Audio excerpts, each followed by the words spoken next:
25 people lost their lives. He said false information about their medical conditions had been submitted, pointing out that while the brothers could suddenly travel abroad, they were refusing to appear before investigators. It was also revealed that a medical prescription submitted in the court reportedly came from a cosmetology clinic, raising further doubts. The Goa side argued that the anticipatory bail plea is a completely bogus case aimed at avoiding arrest. Luthra Brothers Council Senior Advocate Tanveer Ahmed Mir argued that the brothers did not flee to evade arrest but to escape threats to their lives. He told the court they and their families were receiving violent threats after the Goa fire and accused the state administration of acting out of revenge by demolishing 2 restaurants and sealing properties without any prior notice. Mir said the Luthras were never declared absconders and would have returned immediately had they been given protection. Instead, police issued a notice within a day and obtained a non-bailable warrant on the first attempt without serving it at their home, email or their phone number. He stressed that arrest cannot be used as punishment and that the FIR itself attributes the incident to negligence, not homicide. The brothers, he said, are taxpayers with no criminal record and are seeking protection of life, not avoiding the law. Defending their business operations, Mir said the Luthras run multiple restaurants across India and had a pre-planned event in Phuket for which tickets were also booked even before the fire took place. On claims that their Phuket outlet does not exist, he said Goa police is incorrect. Luthra brothers की transit anticipatory bell पर Rohini court में सुनवाई हुई। अतुल श्रीवास्तव जी हमारे साथ हैं। Sir, क्या कुछ आपने आर्गुमेंट करा? जिस तरीके से वो दावा कर रहे थे कि उनकी जान को खतरा था और जो स्टेट है वो रिवेंज से जो है कार्रवाई कर रहा है, बुलडोजर चला रहा है। कभी भी स्टेट रिवेंज से नहीं चलाती। ये डिफेंस काउंसिल है, वो तो कहेंगे अपने तरफ से। मैंने बताया कि अभी तक कितने भी आदमी पकड़े, किन्हीं के साथ किसी ऐसी प्रकार की घटना नहीं हुई है, ना किसी ने कोई एलिगेशन लगाए। सर, इसके बीच में आपने ये भी कहा कि उनका कोई बिजनेस नहीं था। घटना घटने के बाद 1.5 घंटे के अंदर फ्लाइट बुक की और गए वो। नहीं, उन्होंने अपने बेल पिटीशन में ये कहा कि हमारे कोई बिजनेस के सिलसिले में हम ऑलरेडी जा चुके थे सेक्स को। हमने कहा नहीं, घटना घटी है 11:15 बजे रात की और 1.5 घंटे के अंदर आपने टिकट कराई है और 5:30 बजे के लिए आप चल पड़े। जुडिक्शन को लेकर भी आपने सवाल खड़े किए, मेंटलिटी में नहीं, हमने बताया कि जुडिक्शन जो ऑनरेबल सुप्रीम कोर्ट ने कहा है उस आधार पे उस दिस इज अ कंडीशनल, वो कंडीशन फुलफिल नहीं होता, इसलिए इनकी बेल की सुनवाई यहाँ ना की। मेडिकल हिस्ट्री को भी आपने नकारा कि उसमें भी कुछ सर, हमने कहा कि ऐसे कोई सीरियस एलिमेंट नहीं है, वो कोर्ट ने भी अप्रिशिएट किया। फैसले पे कब का आना है? सर, आज 5 बजे शाम के लिए। Moving on, in a major revelation, documents have exposed what appears to be a vast network of shell companies linked to the Luthra brothers, the prime accused in the Birch by Romeo Lane nightclub fire case in Goa. Despite projecting themselves as billion-rupee payers in the hospitality sector, official paperwork tells a sharply different story. A deep dive into corporate records show that the brothers are connected to 42 companies and LLPs of many which appear to exist only on paper. In fact, the majority of these entities are registered to the same address in Hudson Lane of Northwest Delhi. Such clustering of multiple companies at a single location typically raises red flags, suggesting possible shell operations, layering of transactions, benami ownership structures, and potential money laundering too. The brothers have also claimed a strong international presence, including outlets in Phuket of Thailand. However, an investigation found no operational establishment, no customer reviews, and no verified business address in Phuket, casting further doubt on the credibility of their public claims. With the Goa fire case already putting the Luthras under intense scrutiny at the moment, these new findings could in fact significantly widen the scope of the investigation. Authorities are now examining whether this extensive company network was used to divert funds, conceal ownership, or inflate the group's financial footprint.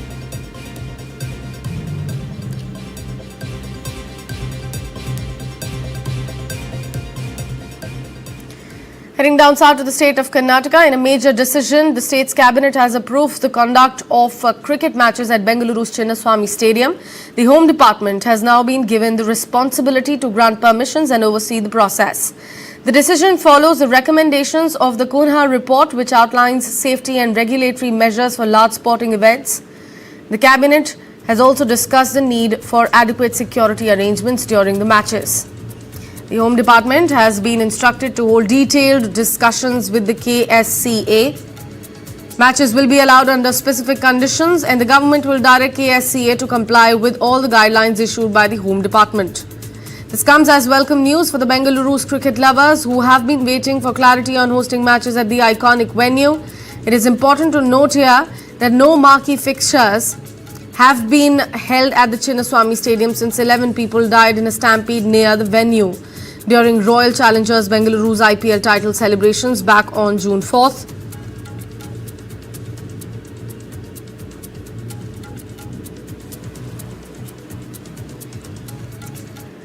Shifting focus, Bangladesh will vote on Feb 12th to elect a new parliament.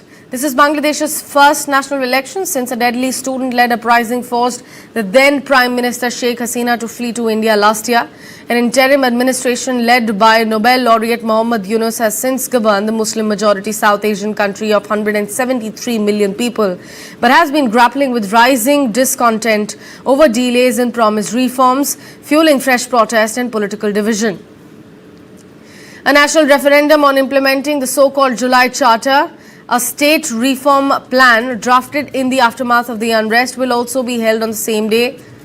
The charter proposes wide-ranging changes to the state institutions, including curbing executive powers, strengthening the independence of the judiciary and election authorities, and also preventing the misuse of law enforcement agencies. The former Prime Minister Khaleda Zia's Bangladesh Nationalist Party, which is BNP, is widely seen as the frontrunner in the upcoming polls, completing alongside the Jamaat-e-Islami Party, which has returned to electoral politics after the interim government eased restrictions. Jamaat, Bangladesh's biggest Islamic party, could not contest elections after the 2013 court ruling that its registration as a political party conflicted with the country's secular constitution. Although experts say that without the Awami League's participation, Jamaat-e-Islami might beat the BNP and walk away with the crown. The National Citizen Party, formed by student leaders after the 2024's uprising, is also being seen trailing behind BNP and Jamaat as it struggles to convert street power into the actual electoral strength. Hasina's Awami League, which has been barred from contesting the election, has warned the unrest if the ban is not lifted on their party.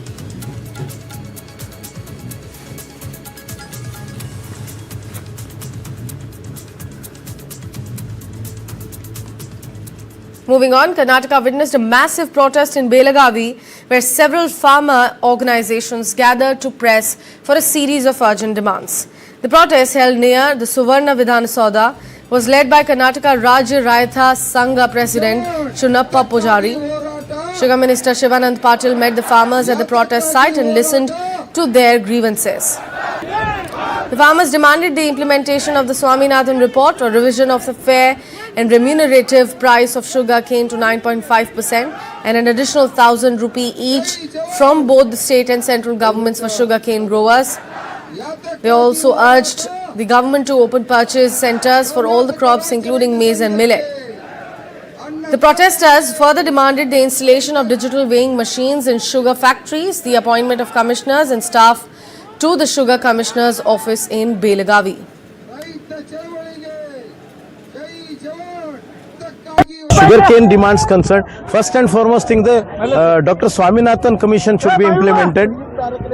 If those implemented, we will definitely get the economical strengthening. Sugarcane concerned, FRP should be revised up to 9.5%, and the same the way rates also revised above 3,500. Second thing is, government is directly or indirectly collecting the taxes for the excise and all these things. In that, we are demanding 2,000 rupees per ton to credit to the farmers' accounts and all this. That is our main demand. Same the way, after a green revolution and all these things, we are only overhead with the loans and all this. The farmers' total loan should be clear off with central government should or state government. These are major demands. And irrigation and so many things are there. And electricity, so many things are there. Moving on, in his 2.5-year tenure as the Karnataka's Chief Minister, Siddaramaiah hired a helicopter on an aircraft every 5 days to travel with his cabinet colleagues to various parts of the state or to New Delhi. According to data shared in response to a question in the Legislative Council, aircraft or helicopters were booked 181 times for Siddaramaiah's travels. Now, data shows that the total expense in fact incurred for these flights were 47.38 crore rupees starting from May 26th of 2023, days after Siddaramaiah became the Chief Minister of Karnataka, until November 11th of 2025. The details were provided in response to a question by BJP MLC N. Ravi Kumar. Siddaramaiah, in a written response to the unstarred question, noted that payments for the use of 48 aircraft and helicopter was made in the 2023 to 24 fiscal year.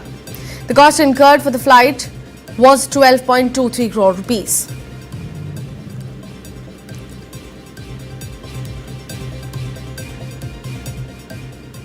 Shifting focus, Italian luxury brand Prada is launching a special limited edition collection of sandals here in India, inspired by the country's traditional Kolhapuri chappals. Each pair will be priced at around 800 euros or roughly about $930.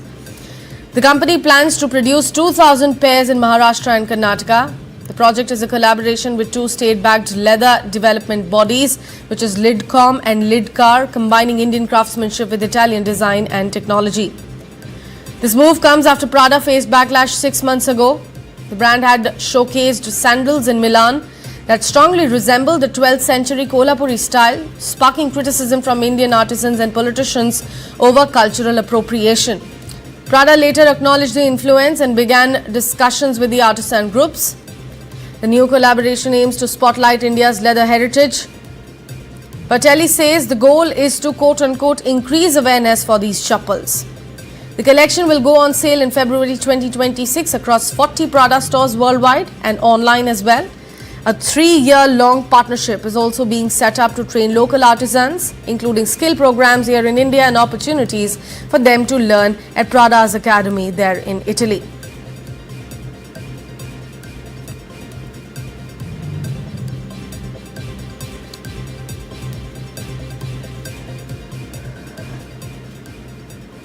Shifting focus, South Africa seized early and easy control with both bat and ball, pushing India onto the back foot in the second T20 international, a match that also marked the men's international debut of the new Chandigarh Stadium in Mulanpur, Punjab. Conditions, reputation, even the hometown edge, everything proved as unpredictable as stock market in India. Neither toss nor dew nor the much-hyped local boy boost came to India's rescue yesterday. Punjab's own Arshdeep Singh, Abhishek Sharma, Shubman Gill and in fact other players left home fans and in fact the team India disappointed. Put into bat on a fresh sporting surface, South Africa powered to 213 for 4, driven by De Kock's blistering 46 ball off 90 and a series of strong partnerships. India's chase never found rhythm. Early wickets, rising scoreboard pressure and sharp South African fielding left the innings shaky. The much-anticipated show from the local stars never arrived. Tilak Verma tried to revive the innings but with little support at the other end. And in fact, Proteas executing their plans perfectly, the contest slipped away ball by ball.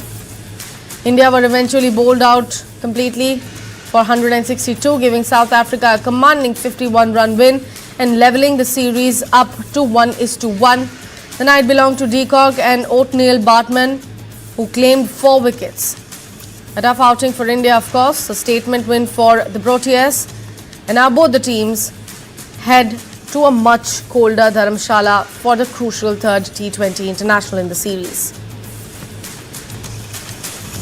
Certainly a day for disappointment for the Indian cricket fans. Not the result that we were expecting. After getting the lead in the series by 1-0 yesterday, it was levelled by the Proteas. As now the scoreboard tells us a story of 1-1. Next match is going to be in Dharamshala. It is going to be on Saturday, which is tomorrow.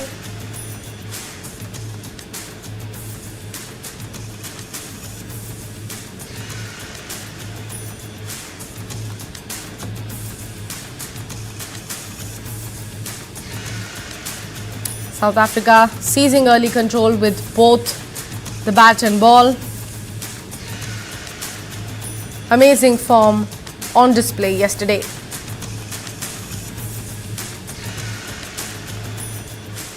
With that, it's a wrap from my side as of now. Do stay tuned to News 9. Big news and developments will be here on the other side.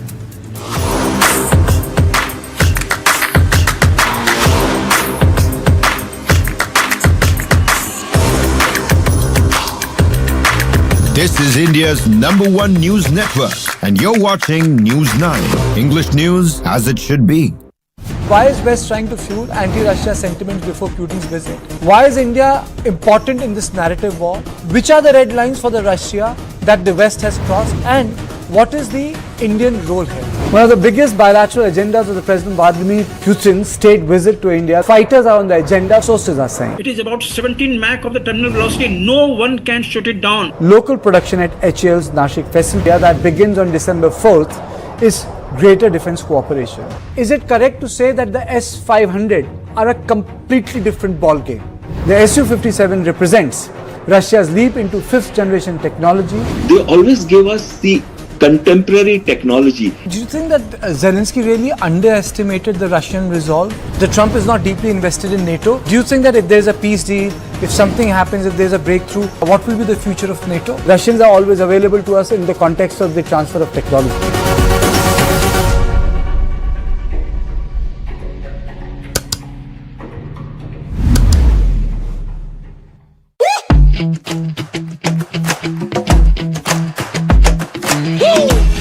Every brand tells a story.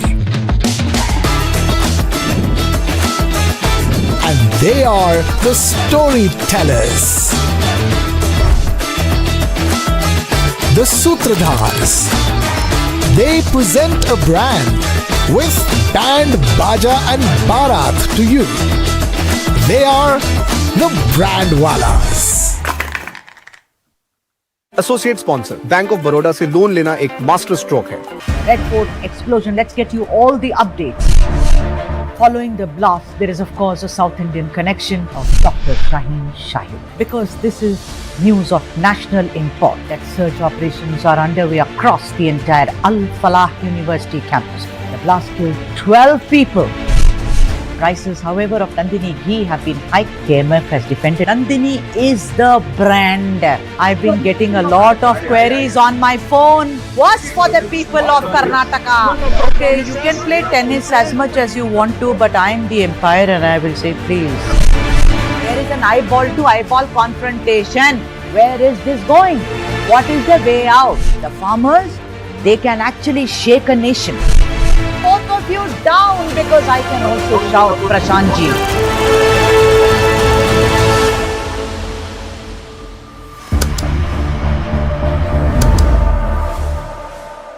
Light, camera and action.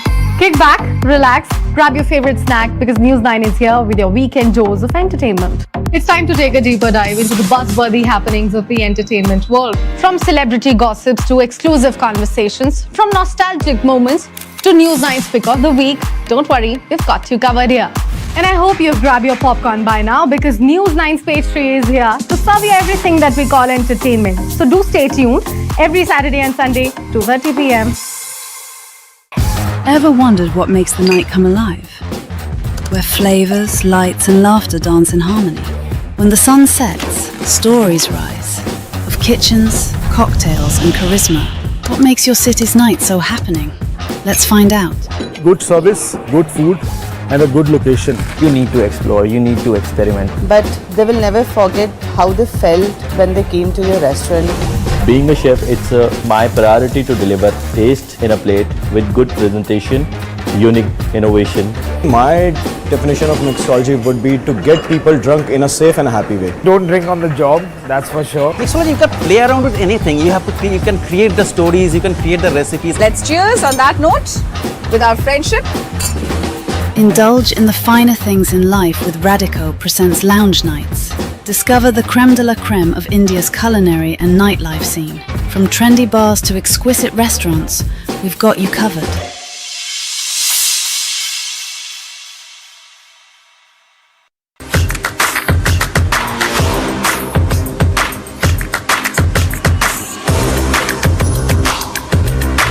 This is India's #1 news network, and you're watching News9, English news as it should be.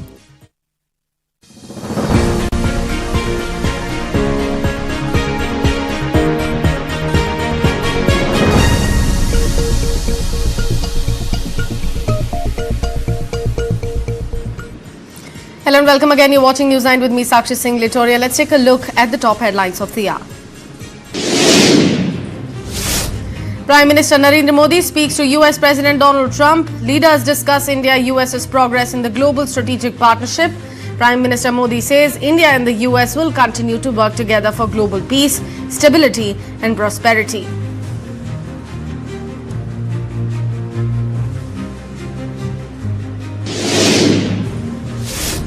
Karnataka opposition raises objections over Chief Minister Siddaramaia's air travel bills. Chief Minister's air travel since 2023 has been recorded over 47 crore rupees.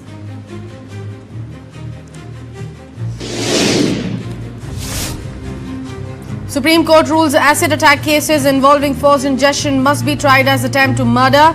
Top court observers, such cases cannot be treated merely under provision for voluntarily causing grievous hurt.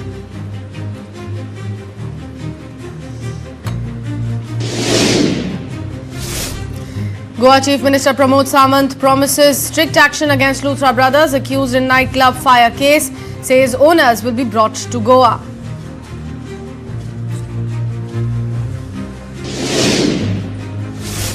Indigo CEO summoned again by the DGCA. CEO and other representatives appeared before the aviation watchdog earlier in the day.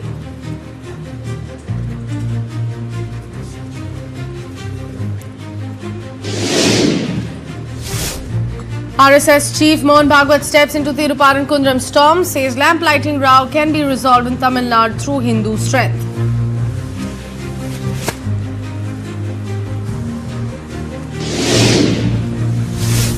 Donald Trump says US will attend Ukraine peace talks with Europe but does not want to waste time.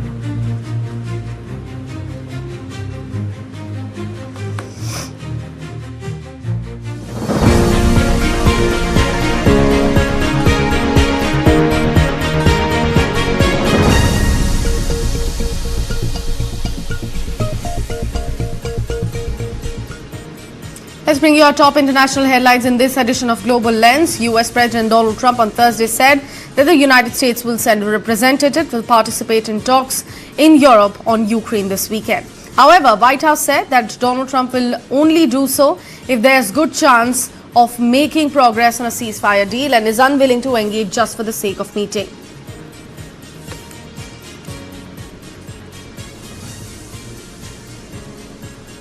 Well, there's a meeting on Saturday. We'll see whether or not we attend the meeting. We said we'll attend the meeting if we think there's a good chance of they want me to attend, they want us to attend. And we'll be attending the meeting on Saturday in Europe if we think there's a good chance. And we don't want to waste a lot of time. We think it's negative. We want it to get settled. We want to save a lot of lives. As you know, in the past we spent, could be $350 billion, giving it to Ukraine. We got nothing in return, but we gave it to Ukraine. I ended up getting rare earth in return, even though I didn't spend money. And we are now selling weapons to NATO. We're not selling it to Ukraine. We're selling weapons at full price to NATO, as you know. They distribute those weapons probably to Ukraine for the most part. They're probably doing it to others also. But we're not involved in the war other than the fact that we are involved in a negotiation because people want us there. Ukraine wants us involved very much. Europe wants us involved. The White House stated that President Donald Trump is extremely frustrated with both Russia and Ukraine over the slow progress toward ending the ongoing conflict. During a press briefing, White House Press Secretary Caroline Leavitt stated the president was tired of meetings that achieved nothing and wanted results, not words, as the US acts as primary mediator to end the 4-year-long running war.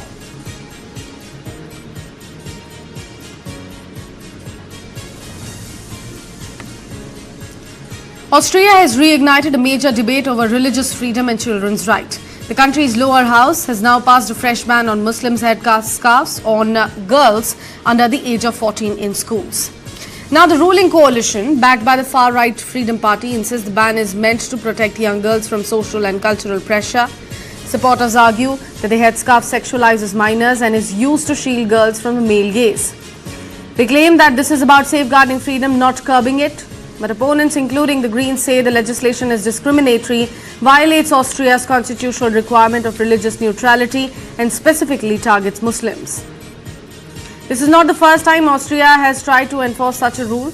The country's previous headscarf ban covering girls under the age of 10 was struck down by the Constitutional Court in 2020 for being discriminatory. The government says it has now commissioned a new study to justify the renewed ban, but that research is still underway. The controversy is far from over, and the legality of the new ban may soon be tested again in the House of Court.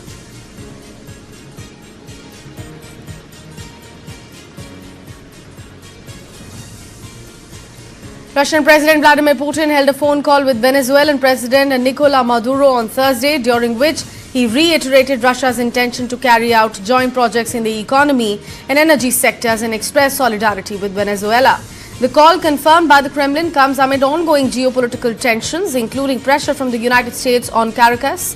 The highlighted diplomatic strain in the Western Hemisphere is the direct result of American strikes in the Caribbean Sea on the premise of targeting alleged drug cartels emanating from Venezuela, a charge Maduro has since denied.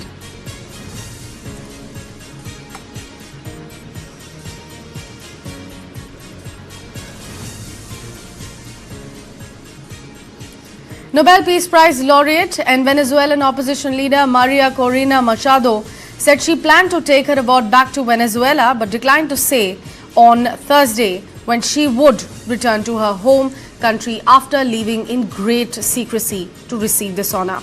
She added that the Donald Trump administration's actions have been decisive in weakening the regime in Venezuela. Our next report tells you more about it. Nobel Peace Prize laureate Maria Corina Machado said on Thursday she planned to take her award back to her home country Venezuela after leaving in great secrecy to receive the honour. The 58-year-old opposition leader left Venezuela for Oslo in defiance of a decade-long travel ban imposed by authorities and after spending more than a year in hiding. My duty was to come and collect this award to bring it back to the Venezuelan people, and soon I will bring it back to Venezuela. When Machado won the prize in October, she dedicated it in part to US President Donald Trump, whose administration argues Venezuelan President Nicolas Maduro has links to criminal gangs. That's something Maduro denies, instead accusing Washington of seeking regime change to control Venezuela's oil. The US has ordered more than 20 military strikes in recent months against alleged drug trafficking vessels in the region, and Trump said the US had seized an oil tanker off the coast of Venezuela on Wednesday. The regime is using the resources, the cash flows that come from illegal activities, including the black market of oil, not to give food for hungry children, not for teachers who earn $1 a day, not to hospitals in Venezuela that do not have medicine or water, not for security.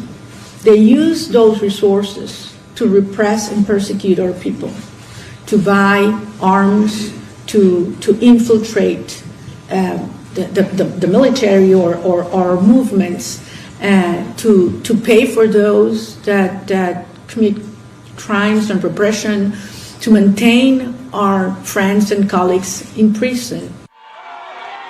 Earlier, Machado greeted dozens of supporters in Oslo. She was barred from running in the presidential election in Venezuela last year, despite having won the opposition's primary by a landslide. A UN fact-finding mission report released on Thursday said Venezuela's Bolivarian National Guard committed serious human rights violations and crimes against humanity over more than a decade against political opponents. In Norway, Machado said Maduro's rule will come to an end and there was a need to prepare for a transition, but that she would return to Venezuela regardless of when Maduro goes out.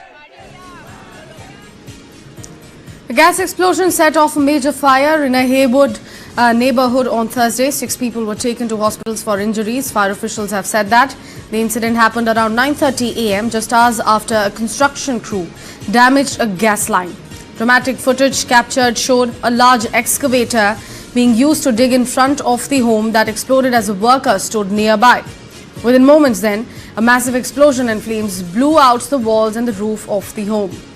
2 homes were impacted by the explosion and fire, and a workshop in the back of one of them. Another home has got some damage on the side facing the explosion.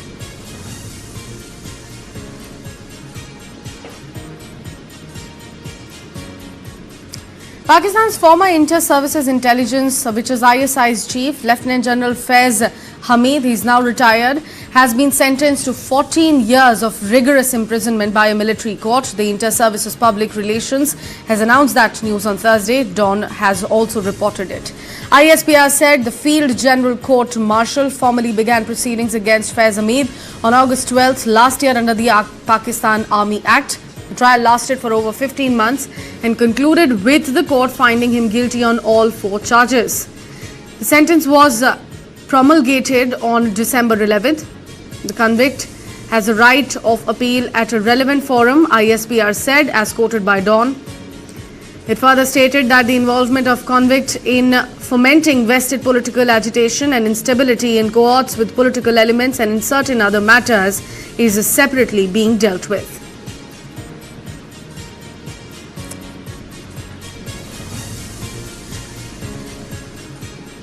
Australian Prime Minister Anthony Albanese took aim at young people parading themselves on social media a day after a world-first ban on under-16s went live, saying the rollout was always going to be bumpy but would ultimately save lives. Hello, hi, Anthony. Australian Prime Minister Anthony Albanese visited a Canberra school on Thursday to speak with students, a day after the country's world-first social media ban on under-16s went live. And here's what some of the young people had to say. Snapchat's been cancelled, but I never really used it anyway, and I was honestly planning to get rid of it, so it probably helped me to make that decision. Yeah, make the decision quicker.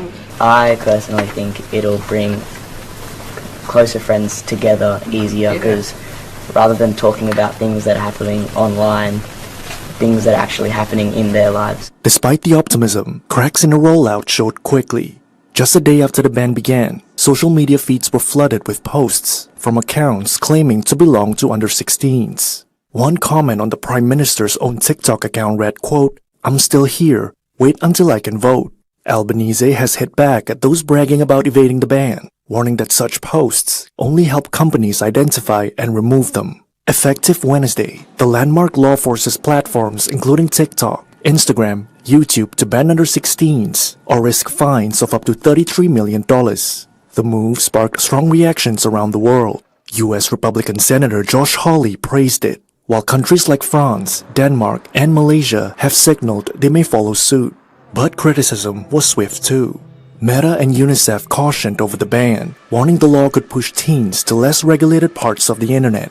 There were also early signs of people finding workarounds, including so-called virtual private networks or VPNs, which can hide a user's location. Free VPN provider Windscribe reported a 400% surge in Australian installations in the 24 hours after the law took effect. Even some Australian media outlets aimed at younger audiences said they're barely feeling the impact. Teenager Leonardo Puglisi is the founder of 6 News Australia. I know there's been some other accounts that I've seen that have reported that they had a sudden drop off of, 1,000, 1,300, 1,500, whatever overnight. But I think the fact that there isn't major drop offs elsewhere probably does reflect the fact that many young people who are supposedly going to be caught up in this ban are able to get around it, which has been one of the big problems with it. Doctors in the UK are raising alarms over what they are calling an invisible enemy, a fast-spreading super flu. Hospitalizations linked to the flu have surged by 55% in just 1 week, prompting urgent warnings from the health leaders. People who feel unwell are now being advised to wear face masks on public transports, and several hospitals have also reintroduced mask mandates. Authorities are also urging more people to book their flu vaccinations as the virus sweeps across the country. Across Europe, health officials are battling an unusually early and severe flu season. A mutated strain of the virus is driving cases higher, with the European Centre for Disease Prevention and Control warning that detections are rising much earlier than usual. Vulnerable groups have been advised to get vaccinated without delay. In the UK, Pressure on the healthcare system is set to worsen as a 5-day strike by resident doctors who make up nearly half of the nation's medical workforce begins on December 17th.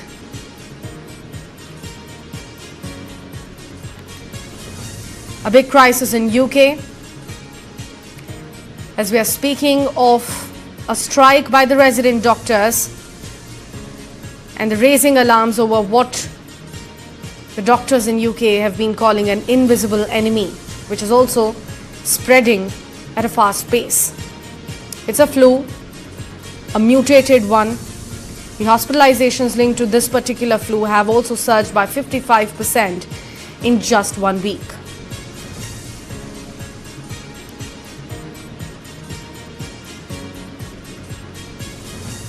Torrential rain swept across the Gaza Strip on Thursday, flooding hundreds of tents sheltering families displaced by 2 years of war and leading to the death of a baby girl due to exposure. Take a look at this report telling you more about it. Torrential rain swept across the Gaza Strip on Thursday, inundating hundreds of tents sheltering families displaced by 2 years of war. The flooding led to the death of 8-month-old Rahaf Abu Jazar. Medics say the baby girl died of exposure to cold after water poured into her family's tent in Khan Yunis. Her mother, Hayar, wept as she held Rahaf's body. There was nothing wrong with her. I fed her at night. I fed her, but I don't know. Suddenly I woke up, I found her cold and dead.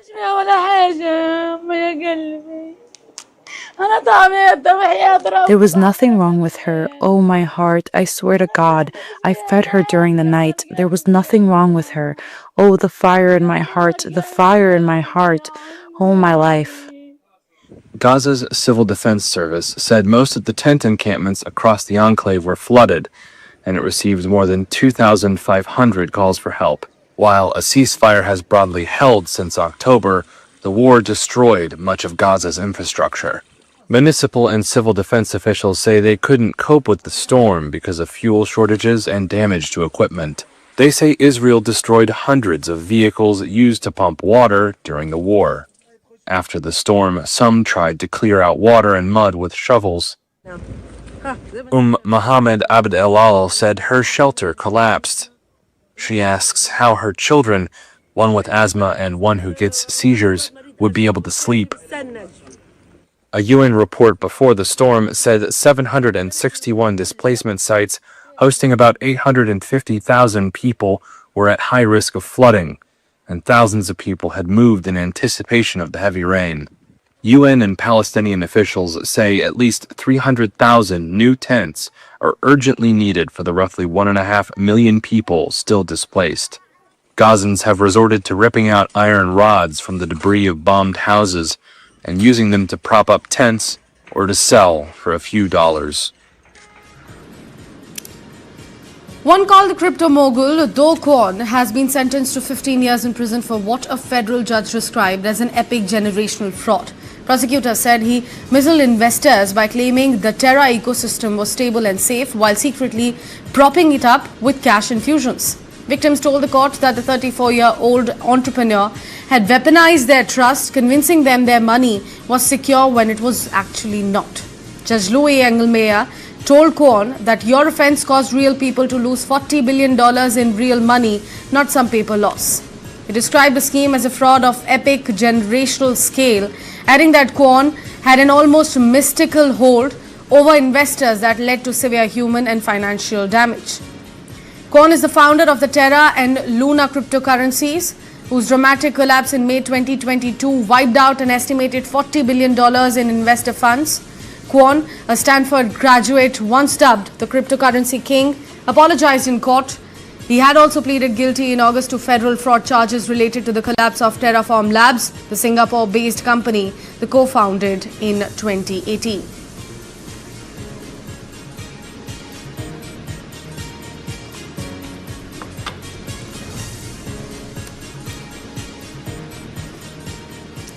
China's Commerce Ministry on Thursday said negotiations with the European Union over a minimum price plan for China-made electric vehicles have restarted and would continue into next week, while urging the bloc not too independently with the manufacturers. China has restarted talks with the EU over electric vehicles. Beijing said Thursday negotiations over a minimum price plan for China-made EVs are back on and will continue into next week. The talks come more than a year after the EU approved duties of up to 45.3% on Chinese EVs. That after the European Commission began investigating whether China's EV makers got unfair subsidies which could lead to a supply overload in Europe. China argues its manufacturers are just more competitive than their European rivals. Beijing has also urged Brussels to accept a minimum price plan in place of tariffs. Analysts say the EU is a vital market for Chinese automakers, particularly as they face shrinking margins at home due to price wars and deflation.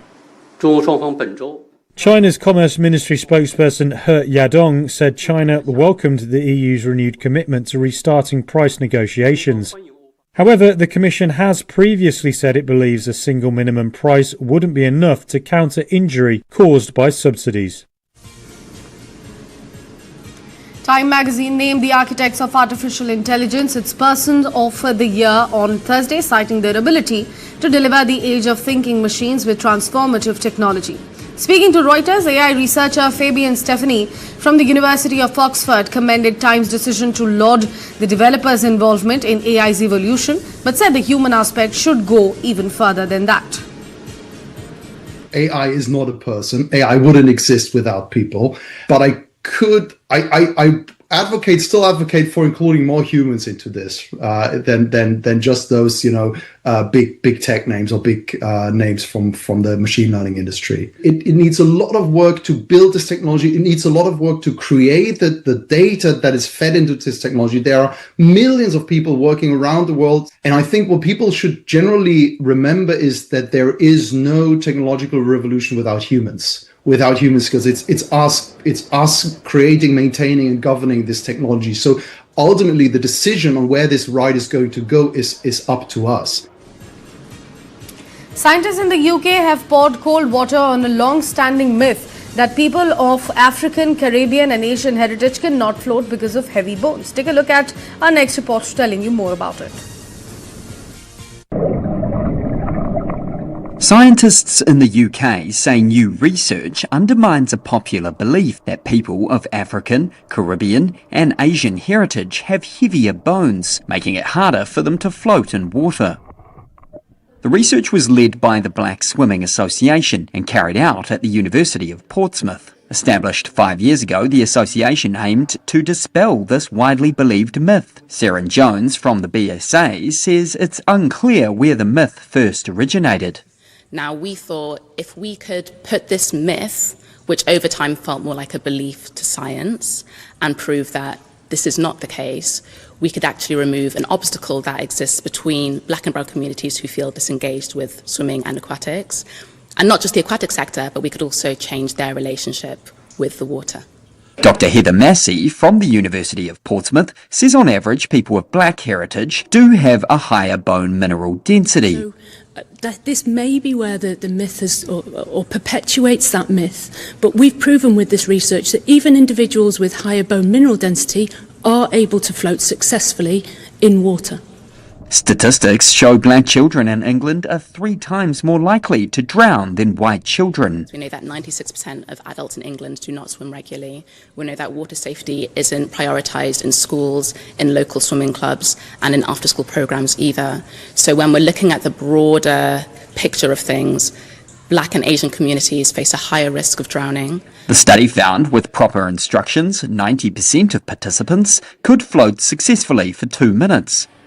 Body composition analysis assessed factors that affect buoyancy and tested different floating techniques. The results indicated body fat percentage rather than bone density is a factor in buoyancy, though not the sole determinant of one's ability to float. Jones says the way Britain teaches floating needs to change from a one-method-for-all approach. Floating is unique and bespoke to everybody depending on their unique body composition. But as long as your face is up and you are breathing and you are safe and you are able to keep your airways open and receive oxygen, you are floating. The BSA hopes the research will help improve attitudes to swimming in Black and Asian communities and encourage more people to learn how to float. In Barcelona, a migrant worker cooperative is helping undocumented migrants get out of black market jobs and into the formal economy through an uncycled fashion collaboration with a local designer. Take a look at that report telling you more about it. In a sunlit studio in Spain's Barcelona, models pose in clothing made by migrants who once spent their days avoiding police to hawk counterfeit goods on the city's streets. Now with Top Manta, a cooperative of former street vendors, they cut, stitch and screen print a 10-piece upcycled capsule wardrobe created by local designer Tania Marcial. Jibi Gabigag is from Senegal. He was one of the undocumented migrant street sellers. Now, he says, Top Manta has given him direction and purpose. It's taught me what I need for my life, he says. Spain's migration boom in recent years has bolstered its dwindling population and economy. Last year, around 6% of them were irregular migrants, mostly arriving from West Africa via the Canary Islands in rickety wooden boats or dinghies. There are roughly 700,000 migrants in Spain presently in legal limbo. That's all we have to pack it up on this edition of Global Lens. Do stay tuned to News9. Big news and headlines will be here for you on the other side.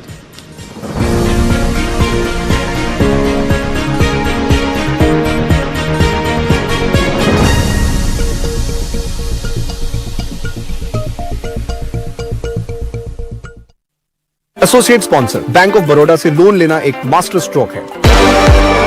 Speed, it's relative. The more you speed up, the more the world slows down. And when you are fast enough, everything becomes still. That's when you see the world as it truly is. Servo Hypersport F5, when speed is your default. 25 lakh का hospital bill है. इतने पैसे कहाँ से आएंगे? पैसों की चिंता आप मत कीजिए पापा. मैम, सर का हेल्थ इंश्योरेंस क्लेम अप्रूव हो गया है. आप? पॉलिसी बाजार. पॉलिसी बाजार पर 0 GST के साथ अब 1 करोड़ का हेल्थ इंश्योरेंस सिर्फ 550 रुपए महीने से शुरू. हर स्वाद में बसा, हर दाद में बसा, ये मेरा चीज है. 50 सालों से जो बना इस देश की शान, वो है अमूल चीज. A resurgent India is racing towards the Viksit Bharat goal, braving global economic headwinds. Bulletproofing our economy from these uncertainties are Bharat's homegrown businesses. Powered by tech-led innovation, Indian entrepreneurs are truly scaling up, riding the next wave of disruption with AI and cloud to break into the big global league. TV9 Network in association with SAP presents Visionaries of Viksit Bharat, a series celebrating inspirational business leaders shaping tomorrow. Watch them take an iconic leap at Visionaries of Viksit Bharat conclaves. Exclusively on News9.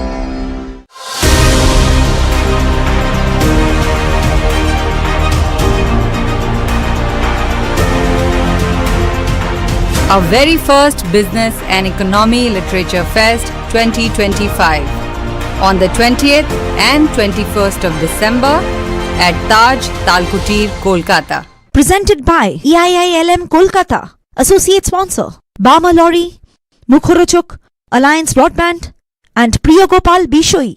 Sir, waterproofing के लिए best है. वेंकी जी, एक छोटा सा gift Birla opus assurance देने के लिए. ऐसा क्या है इसमें? 1 साल में वाटरप्रूफिंग को कुछ भी हुआ तो वापस करके देंगे. वापस करके देंगे? वो भी फ्री. पेंटिंग में पहली बार बिरला ओपस अश्योरेंस. रजिस्टर करो birlaopus.com पर.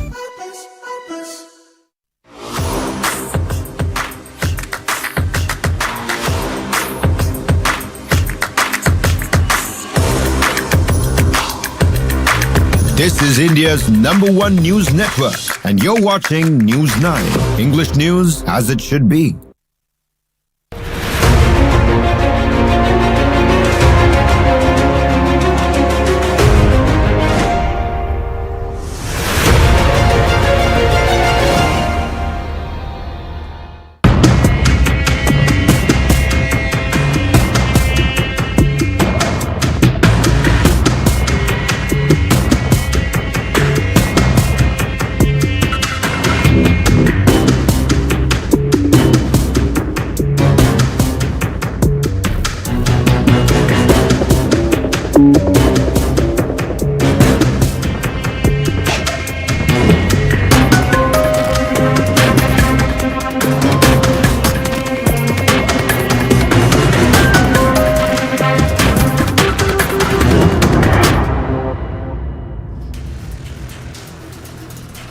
Hello and welcome. You're watching In Your Interest with me, Shweta Kothari. Our top story at this hour continues to be Donald Trump's gold card.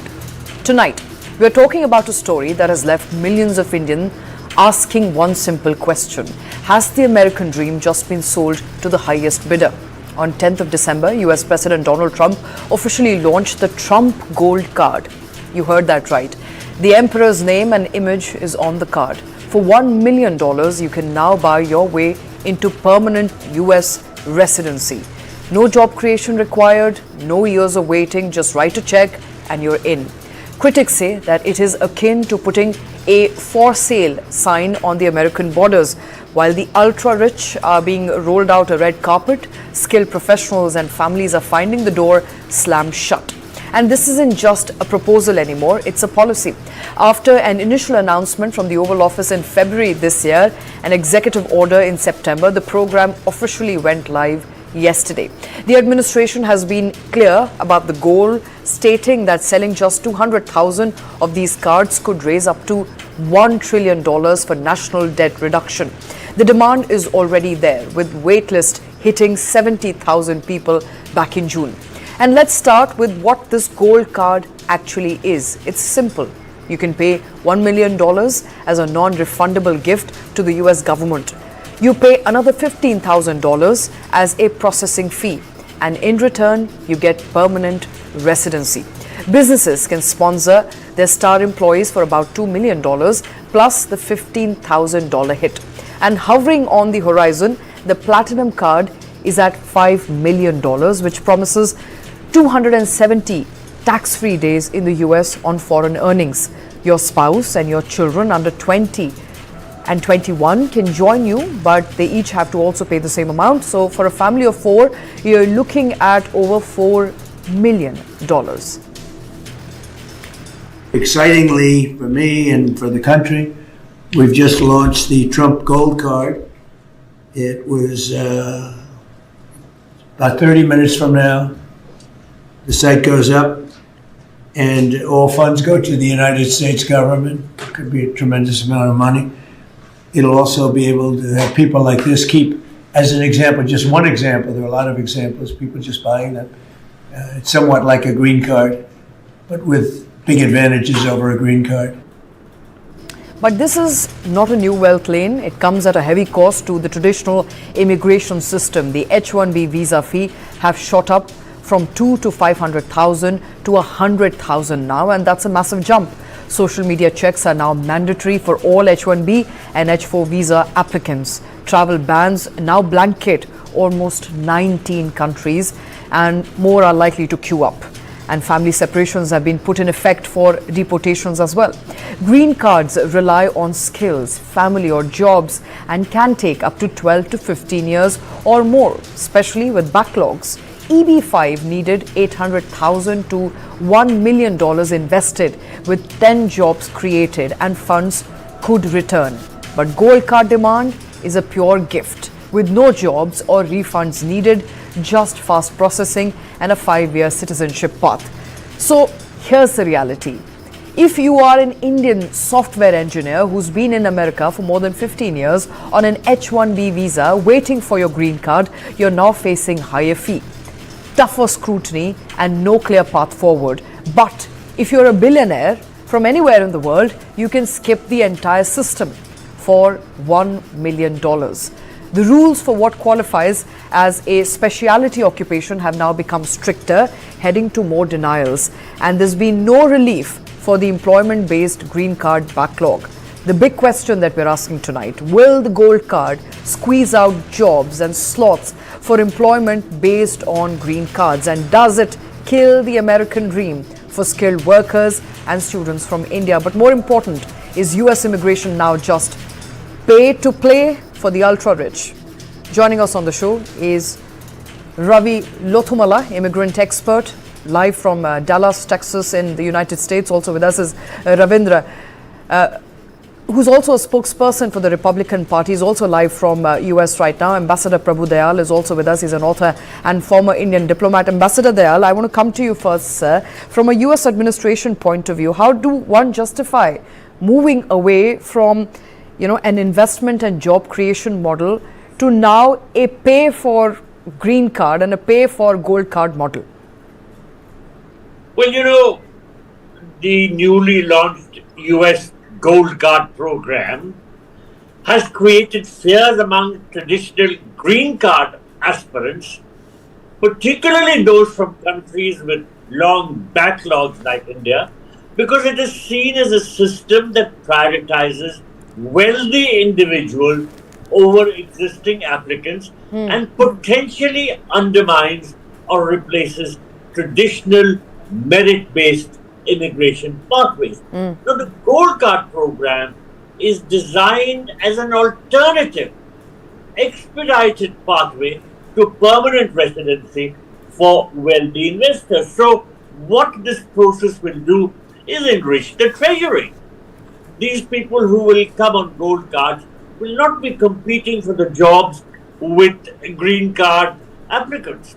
Now, although it will not directly phase out the green card system or prevent those currently lined for a green card from continuing their process, it may have indirect effects on the overall immigration system and is part of a broader shift in US immigration policies, as you were pointing out.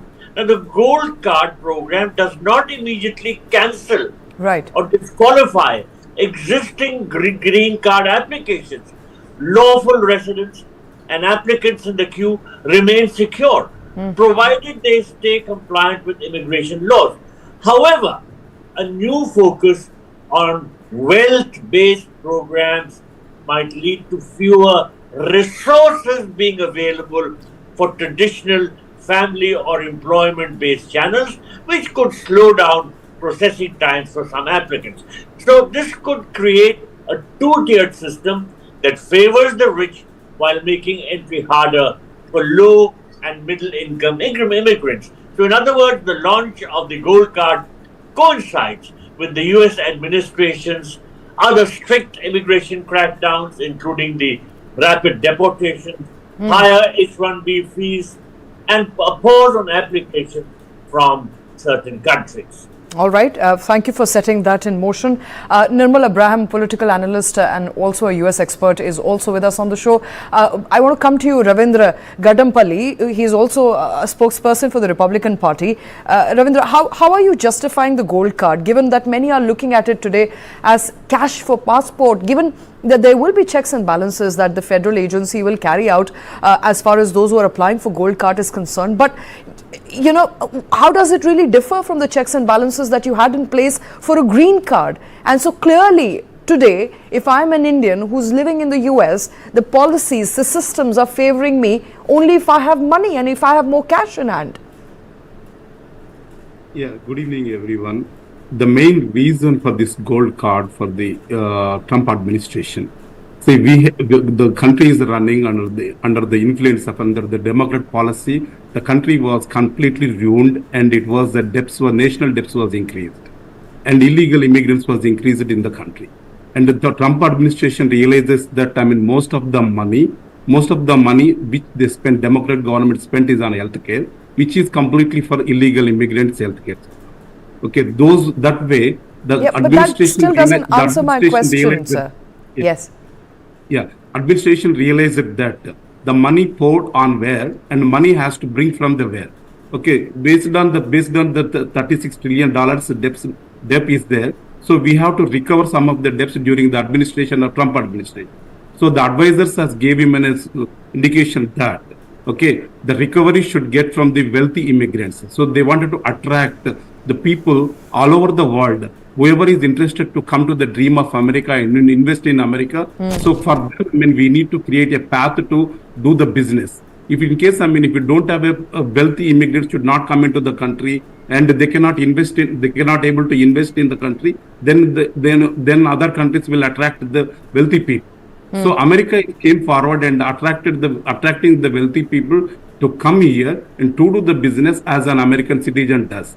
So that reason, so we have given a path. The Trump administration has given a path to providing a $1 million and initial draft was the $5 million green card. Now, they attract more people into the country, apart from what they were doing for the H1B related the processing green card, family basic processing green card, those numbers will be remain for them, and they are going to create the new numbers for this new this wealthy, attracting wealthy immigrants to the country. Okay. So that way, it will be beneficial to the American government and American people.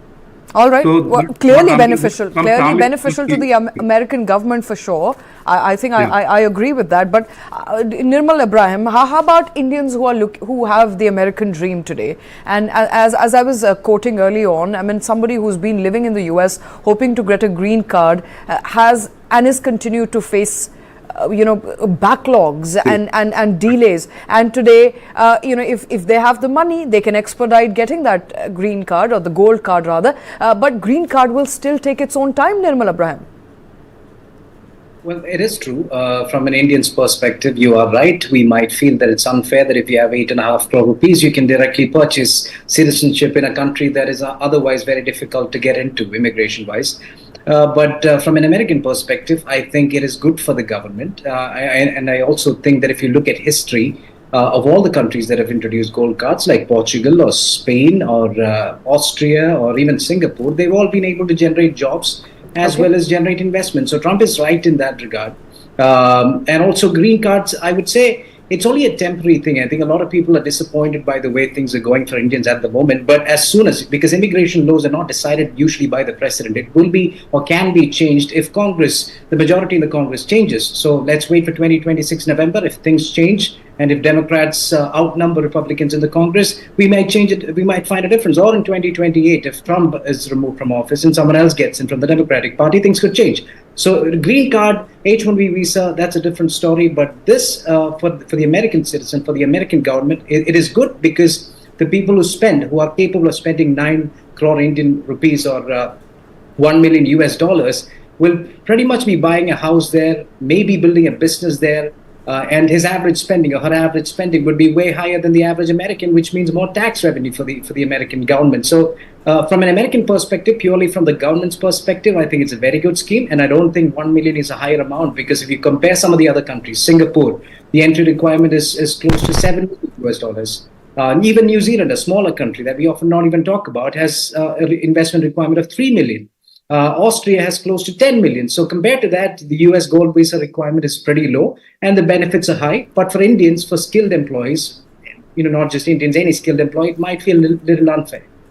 Yeah, and that's what they're feeling. I mean, that's what they're writing on social media as well, feeling a bit unfair as to the waiting time and the process that's needed to secure a green card. Ambassador Prabhudayal, several countries, including Canada, UK, and many European countries, as Nirmal Ibrahim also pointed out, do have a visa for investment scheme. But this Trump card, when you compare it internationally in terms of cost, benefit, attractiveness, many would find it to be far more lucrative than many European countries. I mean, you're getting a gold card for as low as 9 crore Indian rupees there.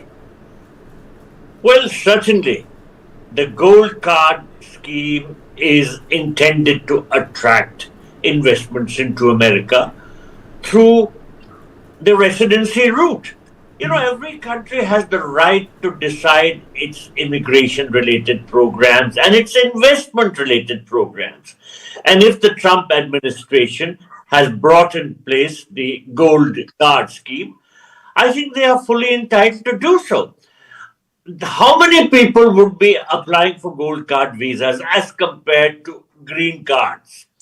The number would be very small. So to think that the entire green card system would be in disarray may be a little unfair, and it may be a little hasty.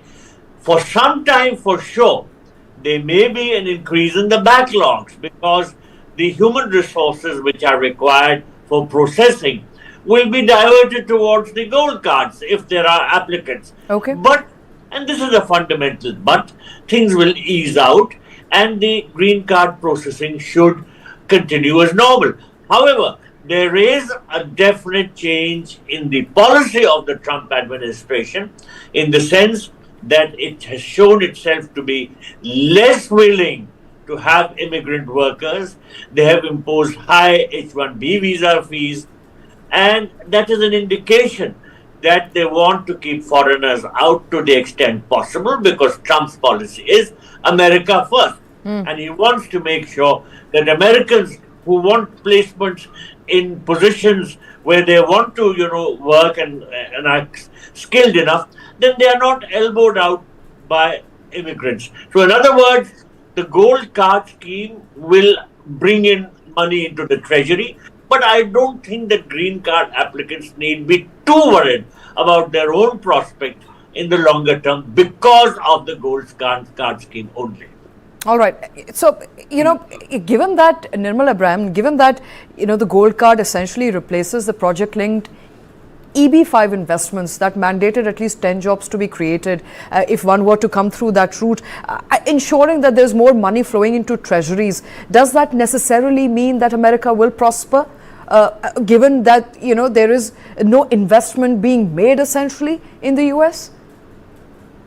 Well, you couldn't say no investment is being made. No investment is required to be made, would be the right statement.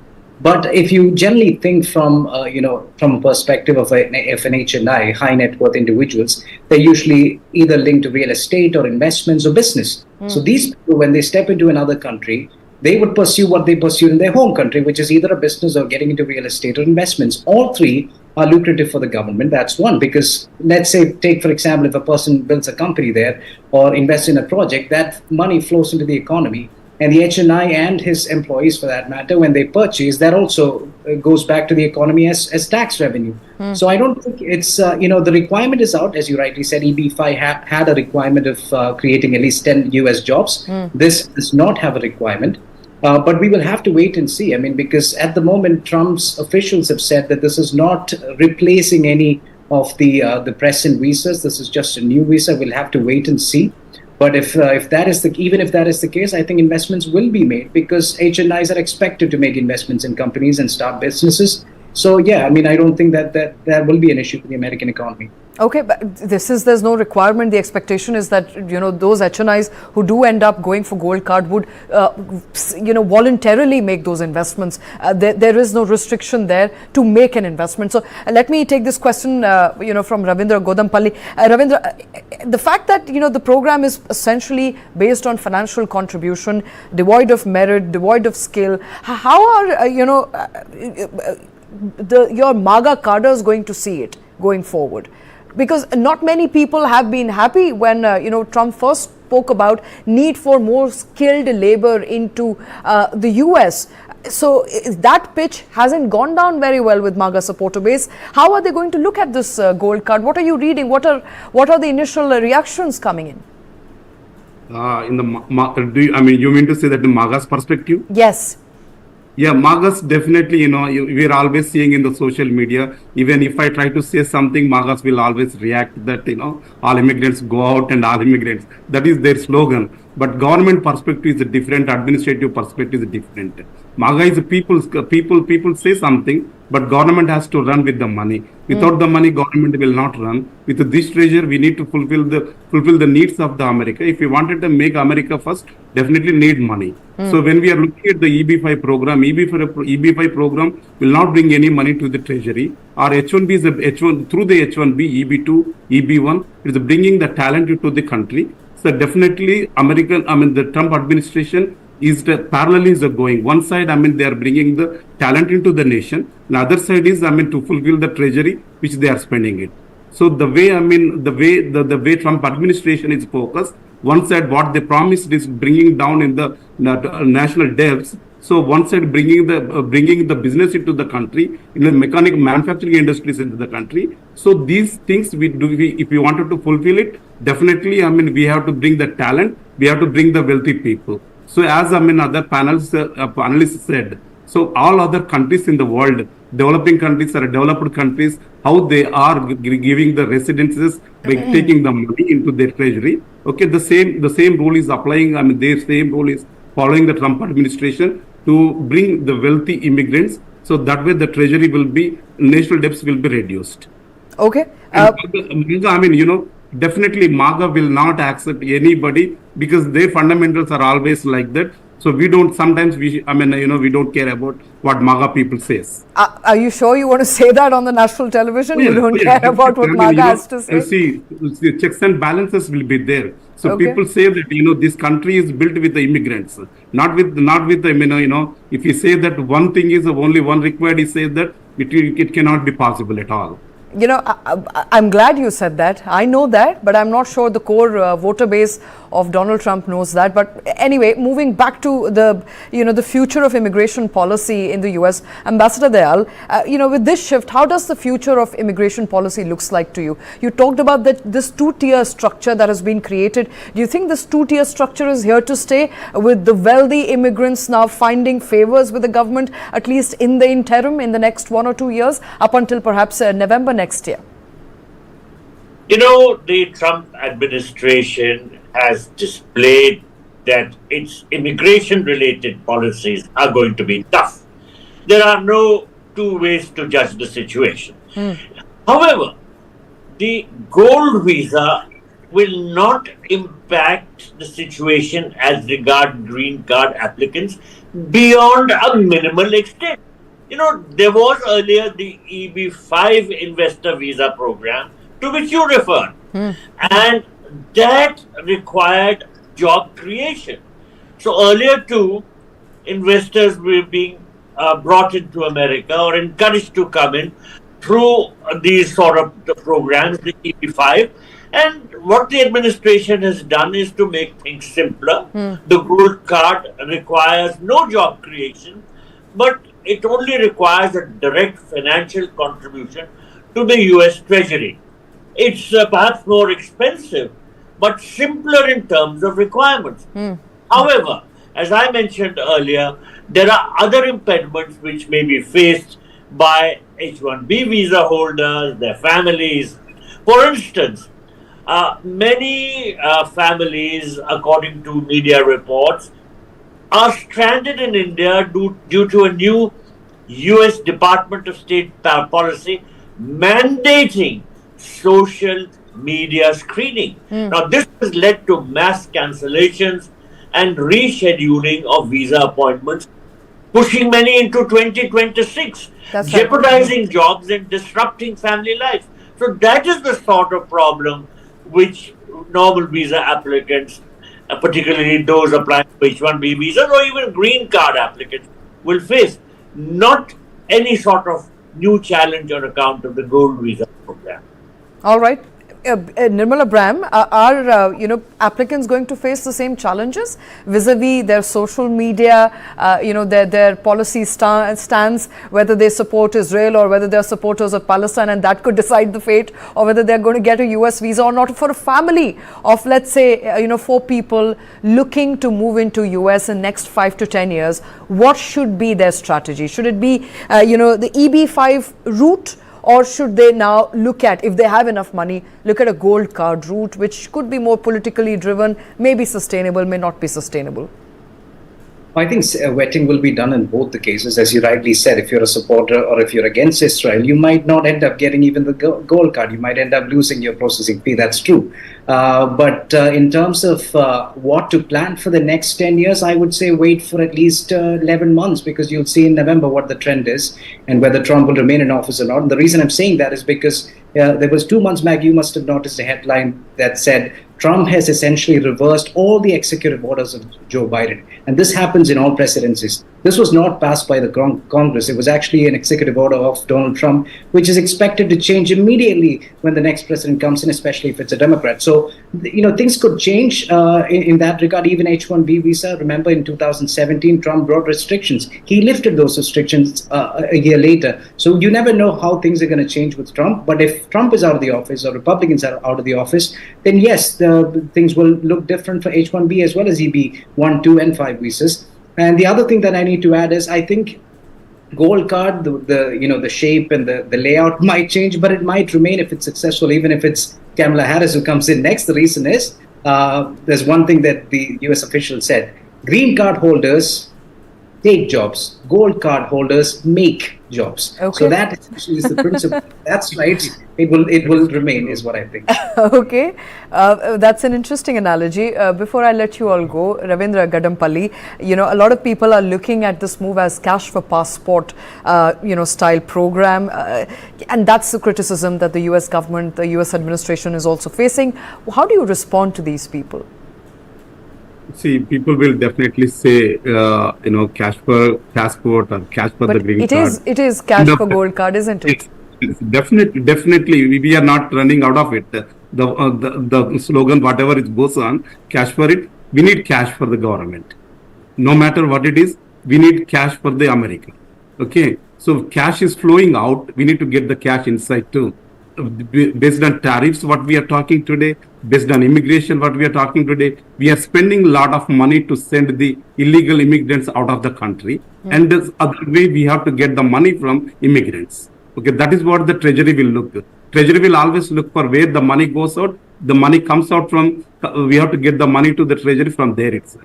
So that is the reason all this process is going on. And as Nirmal said, one side, we have to create the jobs, and other side, we have to generate the jobs, and other side, we have to create the wealth too. Okay. We need to create the jobs for Americas. Only time will tell whether there's enough and more interest, and whether your gold card holders will be job creators or not. But I wish you well for that, since you are a part of the Republican Party. Ravindra, Ambassador. We are hoping good for the country. Definitely, Trump administration will bring good for the American people. All right, right. Ambassador Prabhudayal, Nirmal Abram, thank you very much, all of you, for taking time out, for joining us on the show. And we continue to track, of course, the latest emerging from the US by the way of that gold card. And there is criticism flowing in as to whether there's a for sale sign across the US border, and you can now enter the US, become a US citizen if you have $1 million, which is akin to 9 crore rupees. And that is for one person. If you have 4 people in your family, multiply that with 4. And that's the route to American dream. But that's all the time we have in your interest. Thank you very much for watching.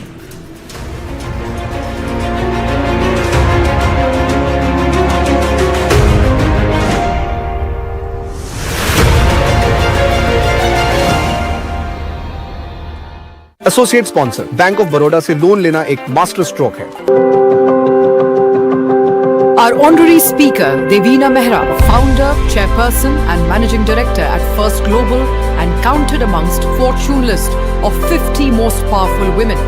Her book, Money, Myths and Mantras, is the investment guide for smart investing. Eastern India's first Business and Economy Literature Fest 2025, 20th and 21st of December, Taj Talkutir, Kolkata. Presented by EIILM Kolkata. Associate sponsor, Bama Lorry, Mukhorochuk, Alliance Broadband and Priyagopal Bishoi. सोच रहा हूँ term life insurance ले लूं ताकि मेरे बाद family को पैसों की कमी ना हो। तू भी ले ले। अबे जल्दी क्या है, बाद में देख लेंगे। आराम से। अब तक कुणाल को हार्ट अटैक आ गया यार। पॉलिसी बाजार पर 0 GST के साथ अब 1 करोड़ का टर्म लाइफ इंश्योरेंस सिर्फ 400 रुपए महीने से शुरू। Welcome to a cheese spread made with pure milk. For chilly evenings, for peppery sundowners, for garlic afternoons, for tikka picnics. Welcome to Amul Cheese Spread. Spread the richness. I am really motivated to grow my career, learn new skills and prove myself. अगले हफ्ते job interview है, English में practice करें? Sure, let's try some. I want good career, new skills, खुद को prove करना है। Great, you can try. I'm really motivated to grow my career, learn new skills and prove myself. और हाँ, तुम ये भी बता सकती हो कि इस इंडस्ट्री और इस कंपनी को लेकर तुम क्यों लाइफ जब भी आगे बढ़ने का मौका दे तो अपनी सुपर पावर, अपना गोल्ड यूज करिए और IIFL फाइनेंस से गोल्ड लोन लीजिए। IIFL फाइनेंस करता है सीधी बात। Light, camera and action. Kick back, relax, grab your favorite snack because News9 is here with your weekend dose of entertainment. It's time to take a deeper dive into the buzzworthy happenings of the entertainment world. From celebrity gossips to exclusive conversations, from nostalgic moments to News9's pick of the week. Don't worry, we've got you covered here. And I hope you've grabbed your popcorn by now because News9's page 3 is here to serve you everything that we call entertainment. So do stay tuned every Saturday and Sunday, 2:30 p.m.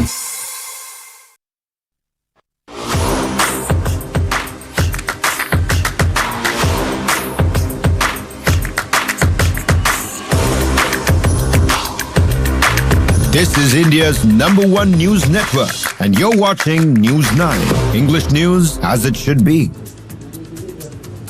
Hello and welcome back. Thanks for staying tuned to News9. You're watching it with me, Sakshi Singh Litoria. Let's take a look at the top headlines of this hour. Prime Minister Narendra Modi speaks to US President Donald Trump. Leaders discuss India-US's progress in the global strategic partnership. Prime Minister says India and the US will continue to work together for global peace, stability and prosperity.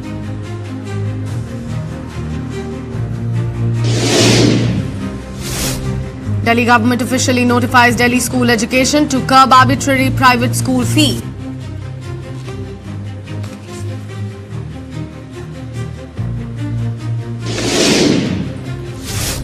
Goa Chief Minister Pramod Sawant promises strict action against Luthra brothers accused in nightclub fire case. Says owners will be brought to justice.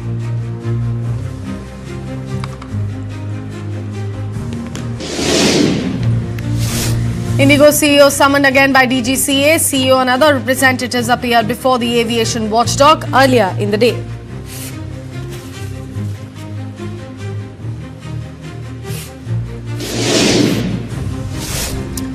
RSS chief steps into Thiruparankundaram storm, says lamp lighting row can be resolved in Tamil Nadu through Hindu strength.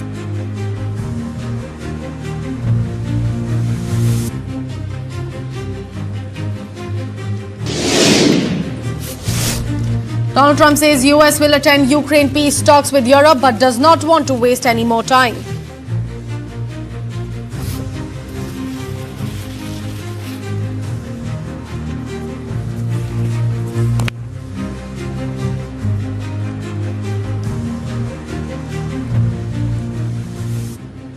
Union Parliamentary Affairs Minister Kiren Rijiju posted about the NDA MPs from Northeast and few others riding a bus to Prime Minister's residence for dinner. Prime Minister Narendra Modi hosted a special dinner for NDA MPs at his residence on Thursday evening. The gathering began at 6:30 p.m. with MPs arriving in groups of 20 to 25 by bus in a coordinated arrangement designed to avoid traffic congestion on the Lok Kalyan Marg. The BJP said the state-wise grouping of MPs made coordination smooth and ensured there were no traffic jams. The dinner, which lasted for about 2 hours, featured a variety of dishes. Central ministers were seated across all tables, and MPs from every state were accompanied by ministers of their respective regions from Parliament House to the Prime Minister's residence. These are the visuals of those very bus laden with MPs that we have been speaking about, hosted by Prime Minister Modi for a special dinner which was yesterday evening.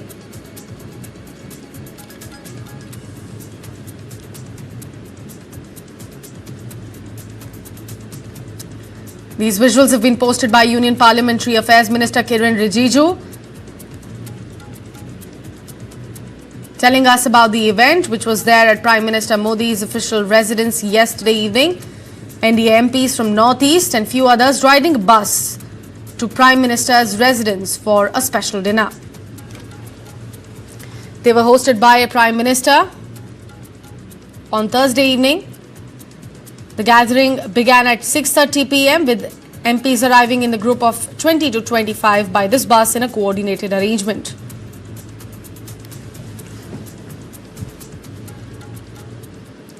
Moving on, the Delhi government has officially notified the Delhi School Education Fixation and Regulation of Fee Act 2025 enacted to curb arbitrary fee in the private schools.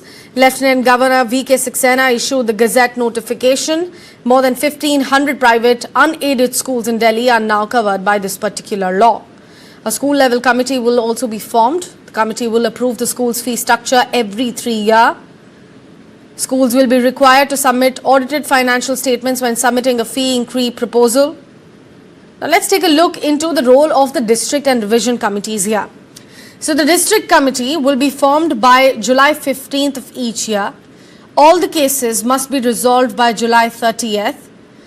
The appeals will be made to the revision committee within 30 to 45 days of the district level decision. Then the revision committee will render its decision within the next 45 days, which will be final and effective for 3 years. If a matter is not resolved within the next 45 days, the case will automatically be referred to the appellate committee.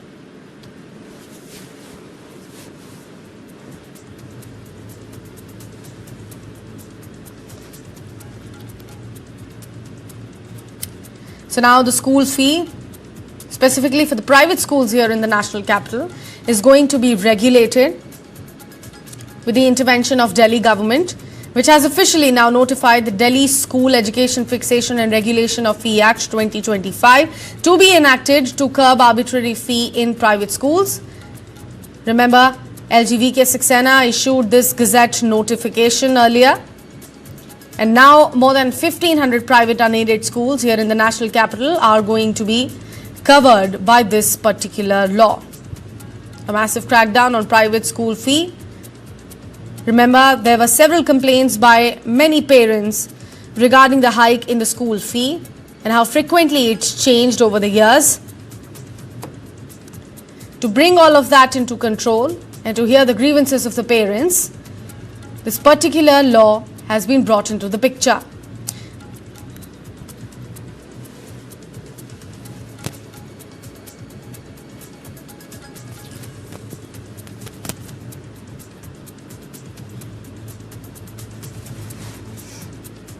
Moving on, in a statement that surprised many, the US Embassy in India issued a clear warning on birth tourism. Sharing a post on X, US Embassy India said that their consular offices will now deny tourist visas if they believe that the main purpose of travel is to give birth in the United States so the child can automatically obtain US citizenship. Officials stress that this practice is not going to get permitted anymore. The policy makes it clear that the visa applications will be carefully reviewed to ensure travel is for genuine tourism or family visit and not primarily to secure citizenship. Experts say this move is aimed at preventing misuse of the US visa system, and travelers are being urged to be transparent about the purpose of their trip to avoid having their applications rejected.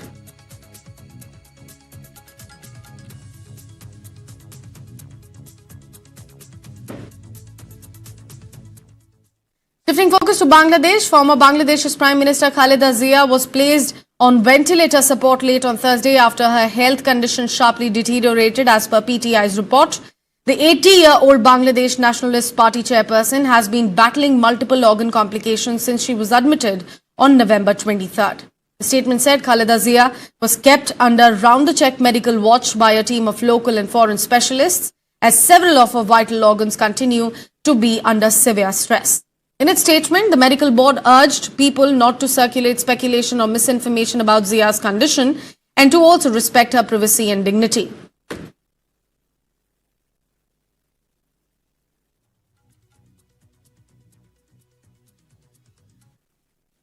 Shifting focus to another development from Bangladesh, it will vote on February 12th to elect a new parliament. This is Bangladesh's first national election since a deadly student-led uprising forced the then Prime Minister Sheikh Hasina to flee to India last year. An interim administration led by Nobel laureate Mohammad Yunus has since governed the Muslim-majority South Asian country of 173 million people, but has been grappling with rising discontent over delays in promised reforms, fueling fresh protests and political division.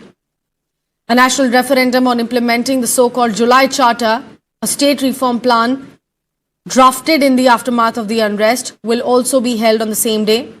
The charter proposes wide-ranging changes to the state institutions, including curbing executive powers, strengthening the independence of the judiciary and election authorities, and also preventing the misuse of law enforcement agencies. Former Prime Minister Khaleda Zia's Bangladesh Nationalist Party is widely seen as the frontrunner in the upcoming polls, competing alongside the Jamaat-e-Islami Party, which has returned to electoral politics after the interim government eased restrictions. Jamaat, Bangladesh's biggest Islamic party, could not contest elections after a 2013 court ruling that its registration as a political party conflicted with the country's secular constitution. Although experts say that without the Awami League's participation, Jamaat-e-Islami might beat the BNP and walk away with the crown. The National Citizen Party, formed by student leaders after the 2024's uprising, is seen trailing behind BNP and Jamaat as it struggles to convert the street power into electoral strength. Hasina's Awami League, which has been barred from contesting the election, has warned of unrest if the ban is not lifted.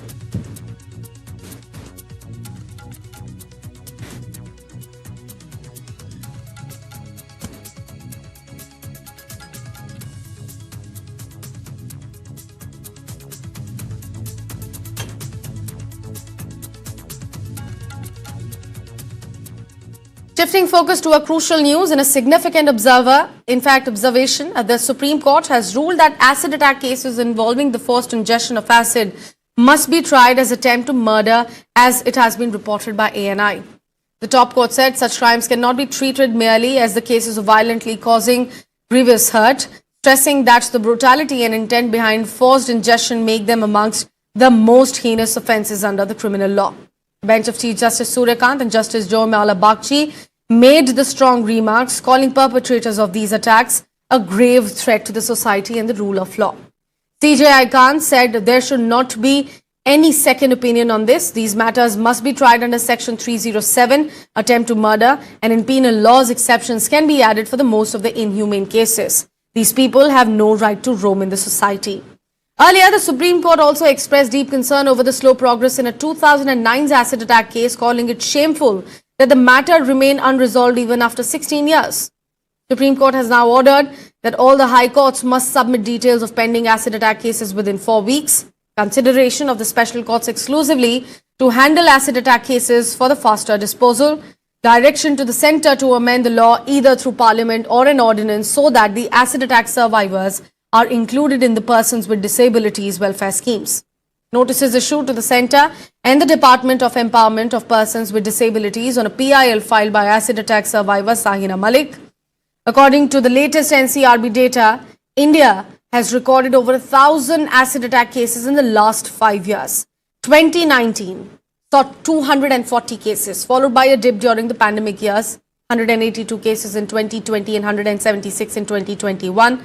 However, the numbers rose yet another time, with 202 acid attacks reported in 2022 and 207 cases being reported in 2023. Despite these figures, the pace of justice remains very, very slow at the moment. As of the end of 2023, 689 acid attack cases were still pending trial across the country. The conviction rate also remains very slow, only 37.2%, underscoring significant gaps in prosecution and trial processes. That was about the data of the acid attacks here in India. Shifting focus, Prime Minister Narendra Modi and US President Donald Trump have held a telephonic conversation reviewing the progress of the India-US Comprehensive Global Strategic Partnership. Both the leaders expressed satisfaction over the steady strengthening of bilateral cooperation across multiple sectors. According to an official statement, the discussion also focused on sustaining momentum in efforts to boost bilateral trade.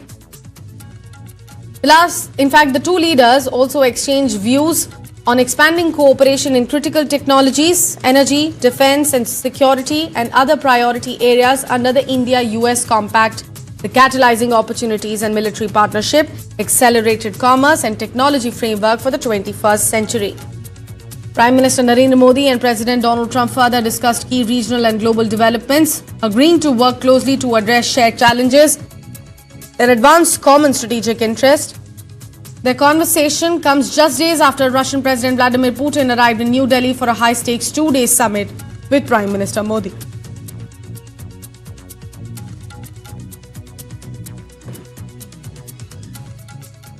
Now we have big development coming in from the court. Delhi court has now rejected anticipatory bail plea of the Luthra brothers.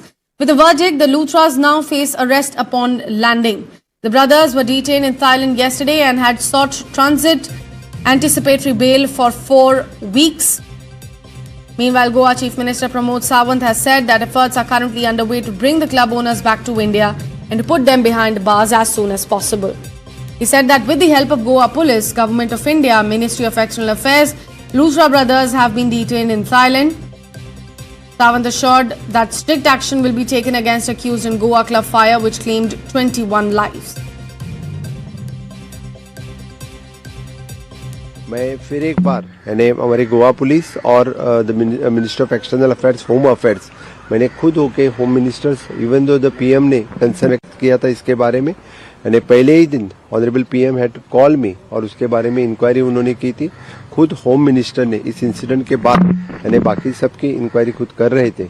मैं सभी का बहुत धन्यवाद देता हूं क्योंकि उनको लाने के लिए द गवर्नमेंट ऑफ इंडिया और हमारे पुलिस ने बहुत ही अच्छा काम किया है।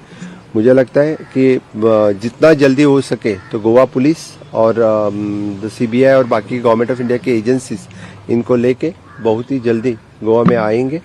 उनके ऊपर स्ट्रिक्ट कार्रवाई करते वक्त उनको हम बिहाइंड द बार डालेंगे। मुझे लगता है कि जितना जल्दी हो सके उतना जल्दी हम उनको यहाँ से लाएंगे। गोवा पुलिस की टीम जाएगी सर, थाईलैंड जाएगी। खुद गोवा पुलिस और सीबीआई की टीम वहाँ से जाएगी।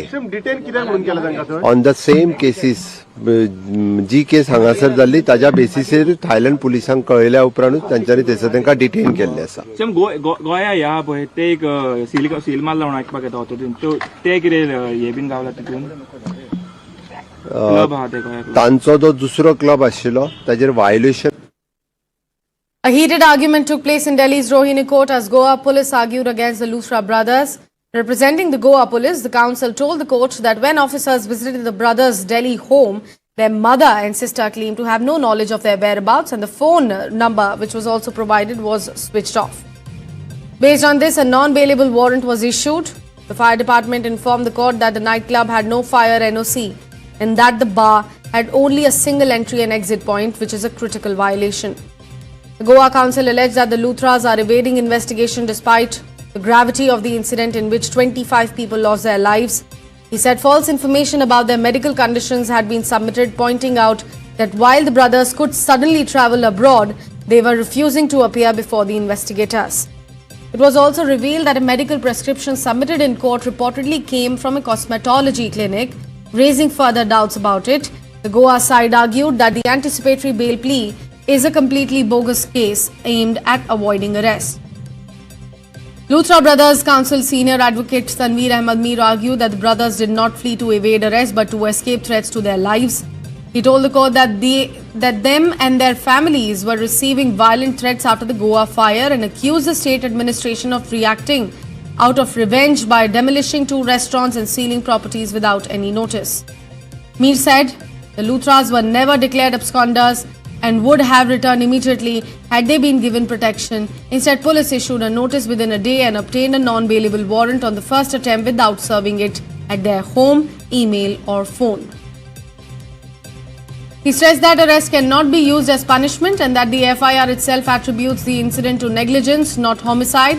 The brothers, he said, are taxpayers with no criminal record and are seeking protection of life, not avoiding the law. Defending their business operations, Mir said the Luthras run multiple restaurants across India and had a pre-planned event in Phuket for which tickets were booked even before the fire. On claims that their Phuket outlets does not exist, he said Goa police is incorrect.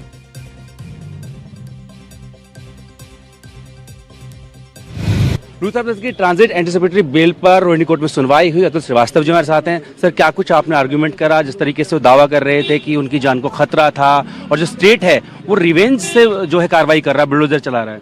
कभी भी state revenge से नहीं चलाती। ये defence council है, वो तो कहेंगे अपने तरफ से। मैंने बताया कि अभी तक कितने भी आदमी पकड़े, किन्हीं के साथ किसी ऐसी प्रकार की घटना नहीं हुई है, ना किसी ने कोई एलिगेशन लगाए। सर, इसके बीच में आपने ये भी कहा कि उनका कोई बिजनेस नहीं था। घटना घटने के बाद 1.5 घंटे के अंदर फ्लाइट बुक की और गए वो। नहीं, उन्होंने अपने बेल पिटीशन में ये कहा कि हमारे कोई बिजनेस के सिलसिले में हम ऑलरेडी जा चुके थे सेक्स को। हमने कहा नहीं, घटना घटी है 11:15 बजे रात की और 1.5 घंटे के अंदर आपने टिकट कराई है और 5:30 बजे के लिए आप चल पड़े। जुडिक्शन को लेकर भी आपने सवाल खड़े किए, मेंटलिटी हुई? नहीं, हमने बताया कि जुडिक्शन जो ऑनरेबल सुप्रीम कोर्ट ने कहा है उस आधार पे उस दिस इज अ कंडीशनल, वो कंडीशन फुलफिल नहीं होता, इसलिए इनकी बेल की सुनवाई यहाँ ना की। मेडिकल हिस्ट्री को भी आपने नकारा कि उसमें भी कुछ सर, हमने कहा कि ऐसे कुछ सीरियस एलिमेंट नहीं है, वो कोर्ट ने भी अप्रिशिएट किया। फैसले पे कब का आना है? सर, आज 5 बजे शाम के लिए। And in a major revelation, documents have exposed what appears to be a vast network of shell companies linked to the Luthra brothers, the prime accused in the Birch by Romeo Lane nightclub fire case in Goa. Despite projecting themselves as billion-rupee players in the hospitality sector, official paperwork tells a sharply different story here. A deep dive into corporate records show that the brothers are connected to 42 companies and LLPs, many of which appear to exist only on papers. In fact, the majority of these entities are registered to the same address in Hudson Lane of Northwest Delhi. Such clustering of multiple companies at a single location typically raises red flags suggesting possible shell operations, layering of transactions, Benami ownership structures and potential money laundering. The brothers have also claimed a strong international presence, including outlets in Phuket, Thailand. However, an investigation found no operational establishment, no customer reviews and no verified business address in Phuket, casting further doubt on the credibility of their public claims. With the Goa fire case already putting the Luthras under intense scrutiny, these new findings could significantly widen the scope of the investigation. Authorities are now examining whether this extensive company network was used to divert funds, conceal ownership or inflate the group's financial footprint.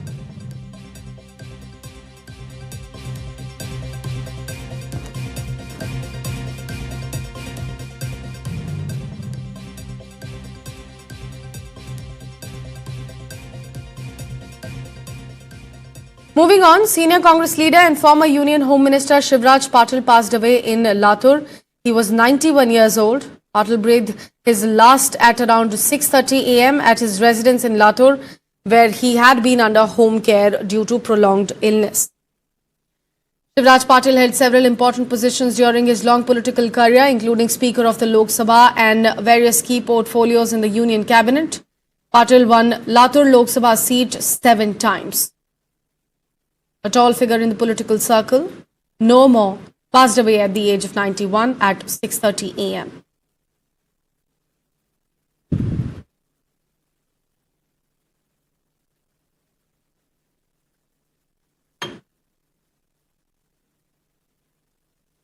That's the big breaking news of the hour, that senior Congress leader and former Union Home Minister Shivraj Patil is no more with us. He passed away in Latur at the age of 91. Took his last breath at around 6:30 a.m. at his residence in Latur, where he had been also put under home care due to prolonged illnesses.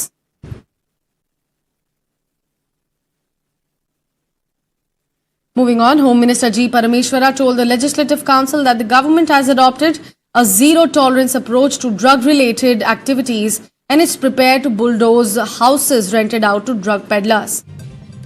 Detailing ongoing efforts, he said police teams have been conducting awareness campaigns in educational institutions and that the administration is determined to completely eliminate the menace.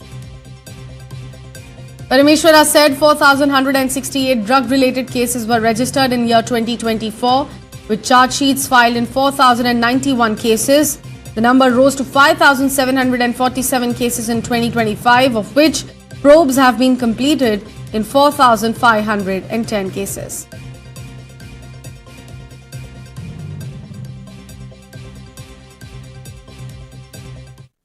Shifting focus, a road accident early Friday morning on the Chinturu-Mare-Dumili Ghat road claimed 9 lives when a private travels bus carrying 37 pilgrims plunged into a deep gorge near Rajagurati Meta. Passengers, all from Chittoor district, were returning after offering prayers at one of the temples and were in fact en route to Annavaram. While 9 people died on the spot or shortly after, several others sustained critical injuries, prompting fears that the death toll now may also rise. Authorities are investigating the cause of the accident. Preliminary assessments indicate that the driver may have lost control while negotiating a sharp curve on the Ghat road. Chief Minister N. Chandrababu Naidu has expressed deep grief, calling the incident extremely painful and directed senior officials to coordinate relief measures and ensure top quality medical care. Ministers Nara Lokesh and Vangalapudi Anitha also conveyed condolences and instructed officials to expedite medical assistance and gather detailed information on the mishap. The Andhra Pradesh government has assured full support to the victims' families as rescue and relief efforts also continue.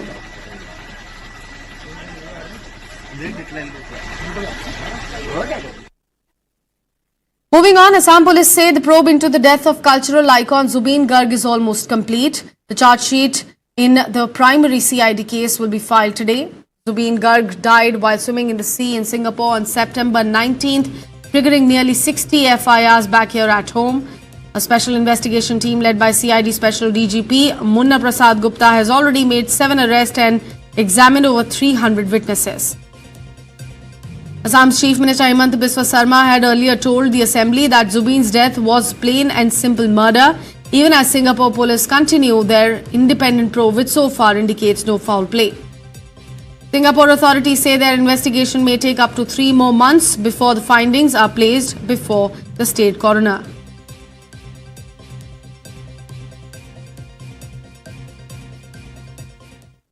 Shifting focus down south to the state of Karnataka, in a major decision in Karnataka cabinet has approved the conduct of cricket matches at Bengaluru's Chinnaswamy Stadium.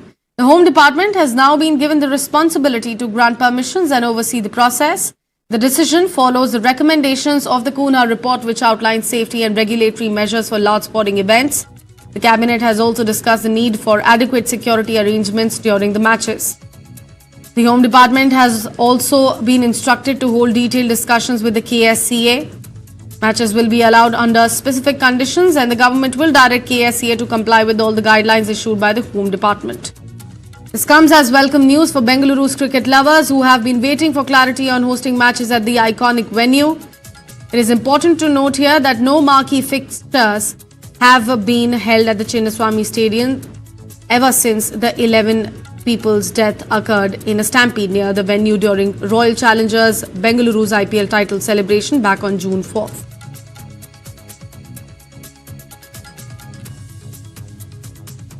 Another big development coming in from Karnataka. The state has witnessed a massive protest in Belagavi, where several farmer organizations gathered to press for a series of urgent demands. The protest held near the Suvarna Vidhana Soda was led by Karnataka Rajya Raita Sangha President Chunappa Pujari. Sugar Minister Shivanand Patil met the farmers at the protest site and listened to their grievance. The farmers demanded the implementation of the Swaminathan report, revision of the fair and remunerative price of sugar cane to 9.5% and an additional 1,000 rupee each from the both centre and state governments for sugarcane growers. They also urged the government to open purchases centre for all crops, including maize and millet. The protesters further demanded the installation of digital weighing machines in the sugar factories, the appointment of commissioners and staff to the Sugar Commissioner's office in Belagavi. Sugarcane demands concerned, first and foremost thing, the Dr. Swaminathan Commission should be implemented. If those implemented, we will definitely get the economical strengthening. Sugarcane concerned, FRP should be revised up to 9.5%. And the same the way rates also revised above 3,500. Second thing is government is directly or indirectly collecting the taxes for the excise and all these things. In that we are demanding 2,000 rupees per ton to credit to the farmers.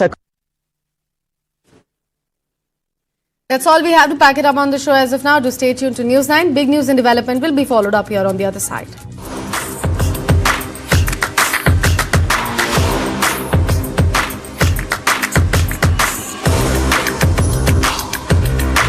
This is India's #1 news network, and you're watching News 9.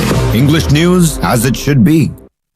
Associate sponsor bank of Baroda से loan लेना एक master stroke है। सोच रहा हूँ term life insurance ले लूं ताकि मेरे बाद फैमिली को पैसों की कमी ना हो। तू भी ले ले। अबे जल्दी क्या है, बाद में देख लेंगे।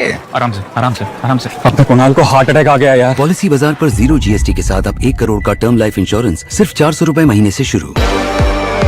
Speed, it's relative. The more you speed up, the more the world slows down.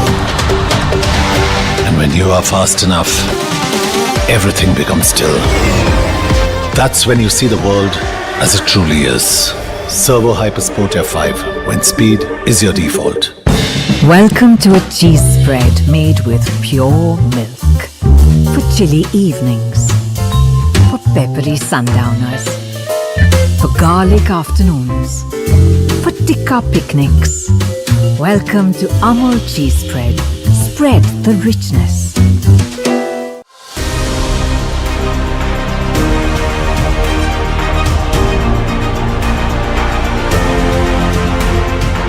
our very first Business and Economy Literature Fest 2025 on the 20th and 21st of December at Taj Talkutir, Kolkata. Presented by EIILM Kolkata. Associate sponsor Bama Lorry, Mukhorochuk, Alliance Broadband and Priyagopal Bishoi. ये best है sir. हमेशा वाला क्यों नहीं? मिश्रा जी, आपके लिए फूलों की बरसात, बिरला ओपस एश्योरेंस देने के लिए। मतलब प्रोडक्ट वारंटी? ये एक्स्ट्रा है। 1 साल में पेंट को कुछ भी हुआ तो पेंटिंग वापस करके देंगे। वापस करके देंगे? वो भी फ्री। पेंटिंग में पहली बार बिरला ओपस एश्योरेंस। रजिस्टर करो birlaopus.com पर।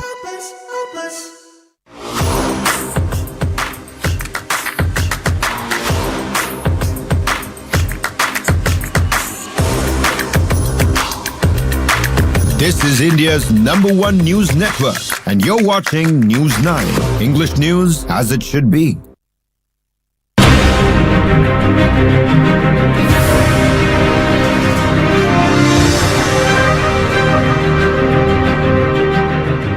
The authorities are cracking down on the aviation mess created by Indigo Airline.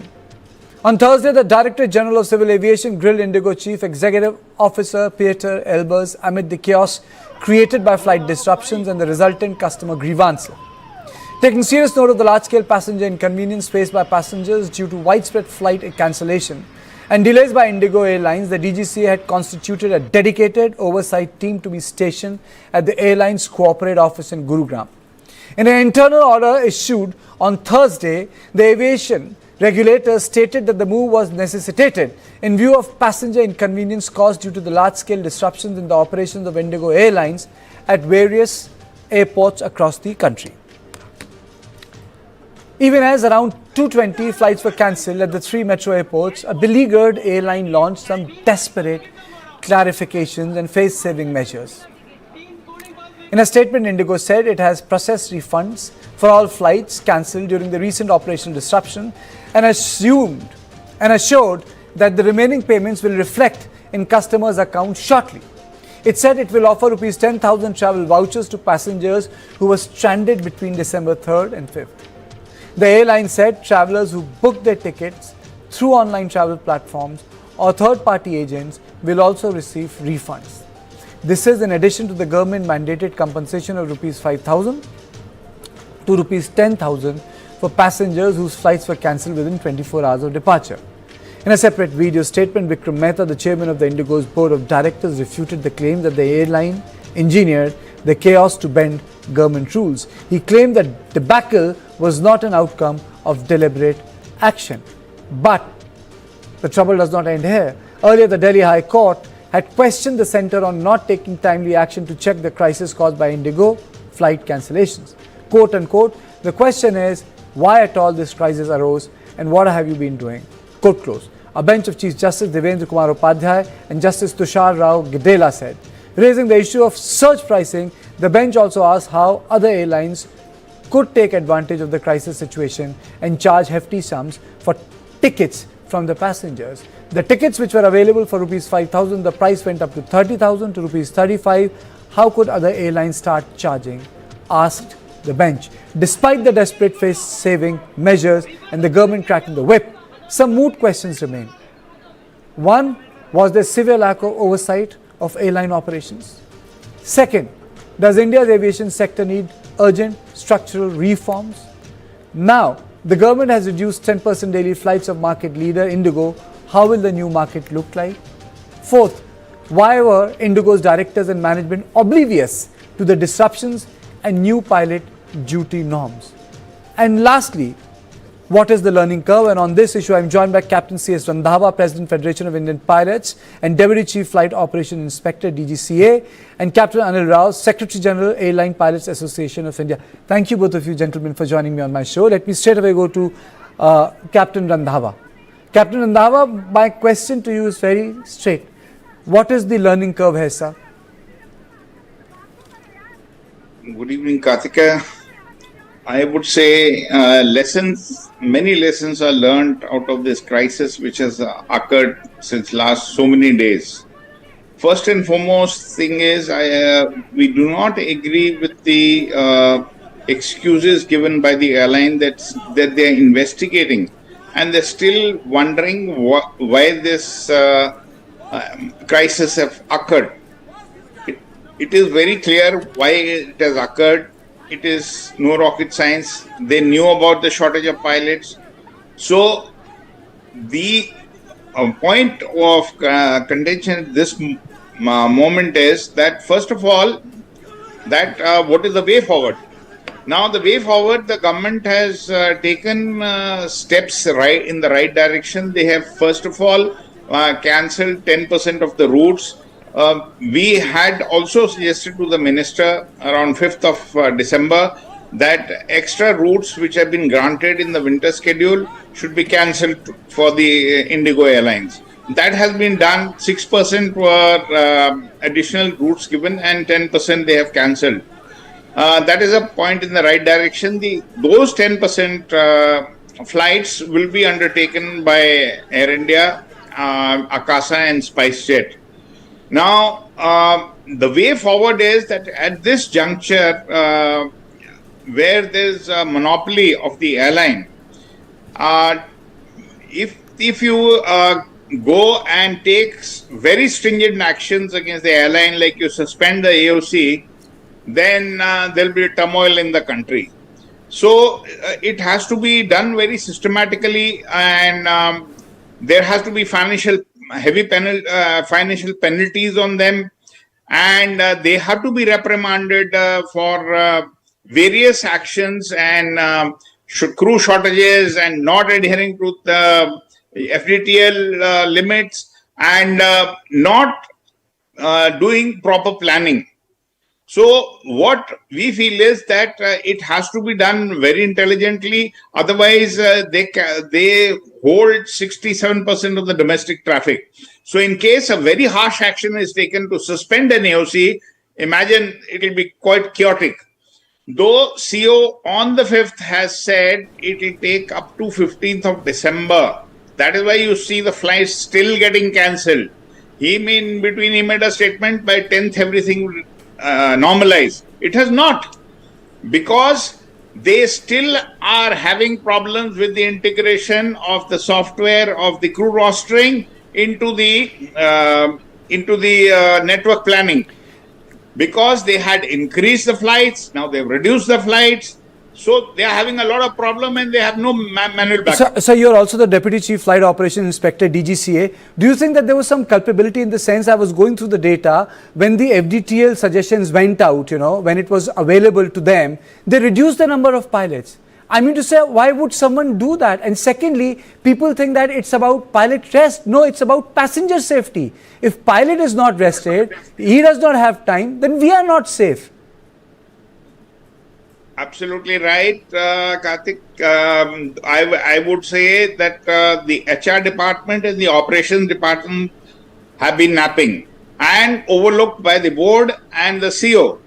It is no rocket science. But this is criminal. You need seven sets of pilots per aircraft, and you could do the calculation in 10-15 seconds. How many are required? Then what was the problem? Just 65 captains short and 70 first officers. Indigo has saved around 1,200 to 14 crores of rupees for not recruiting these pilots. So they knew it 24 months back that what is the roadmap and what they have to do. So there have been a lot of lapses, as I said, and the government is taking the right action in steps, because you can't just take a harsh step, because if you take the enforcement action as per the DGCA, then you're supposed to suspend the operations. Now, in case the operations are suspended, 67% of the domestic stake is with them. Yeah, go ahead. Okay, I'm also joined by Captain Anil Rao, Secretary General Airline Pilots Association of India. It's a lot of people will think you have a point, Captain Andhawa, but there is no consummate punishment for what the passengers underwent, just because, first of all, a monopoly built right under the government's nose. It's a monopoly. Any good, healthy economic system should not have a monopoly. It should be a diverse market. Everyone knows that. And now they are getting away with the crime because the market gets destabilized, and they, a second set of rules get, implemented for them. And at the heart of the question is the pilot's rest, and pilot's rest is for passenger safety. which is aviation safety, which again Indigo is not implementing. Captain Rao, this question is for Captain Rao. Oh, yeah. Sorry, I missed the first part because there was a signal issue here. But I understand that what we are discussing here is about the strict implication or implementation of the FDTL norms. Absolutely.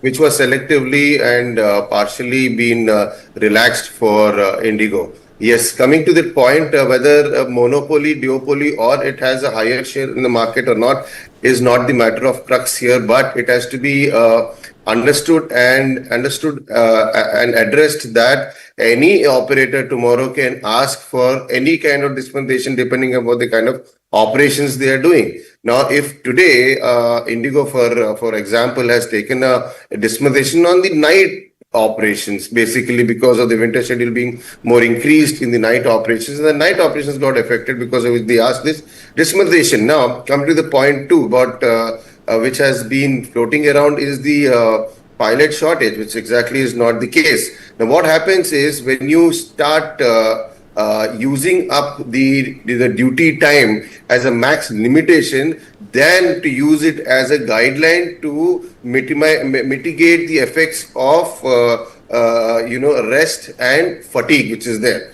So what has happened is, what operators try to do is use these limitations as a target to exploit the rule in itself.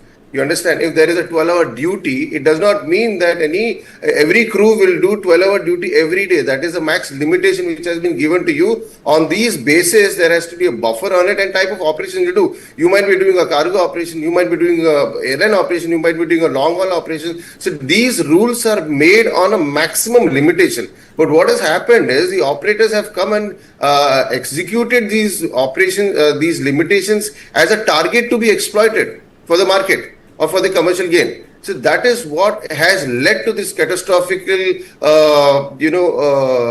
massive disruption. If they had not done that, and they think of course, 2 points are there. One, talking about the FTTL maximum utilization, and number two, talking about the crew crunch, if they're saying so.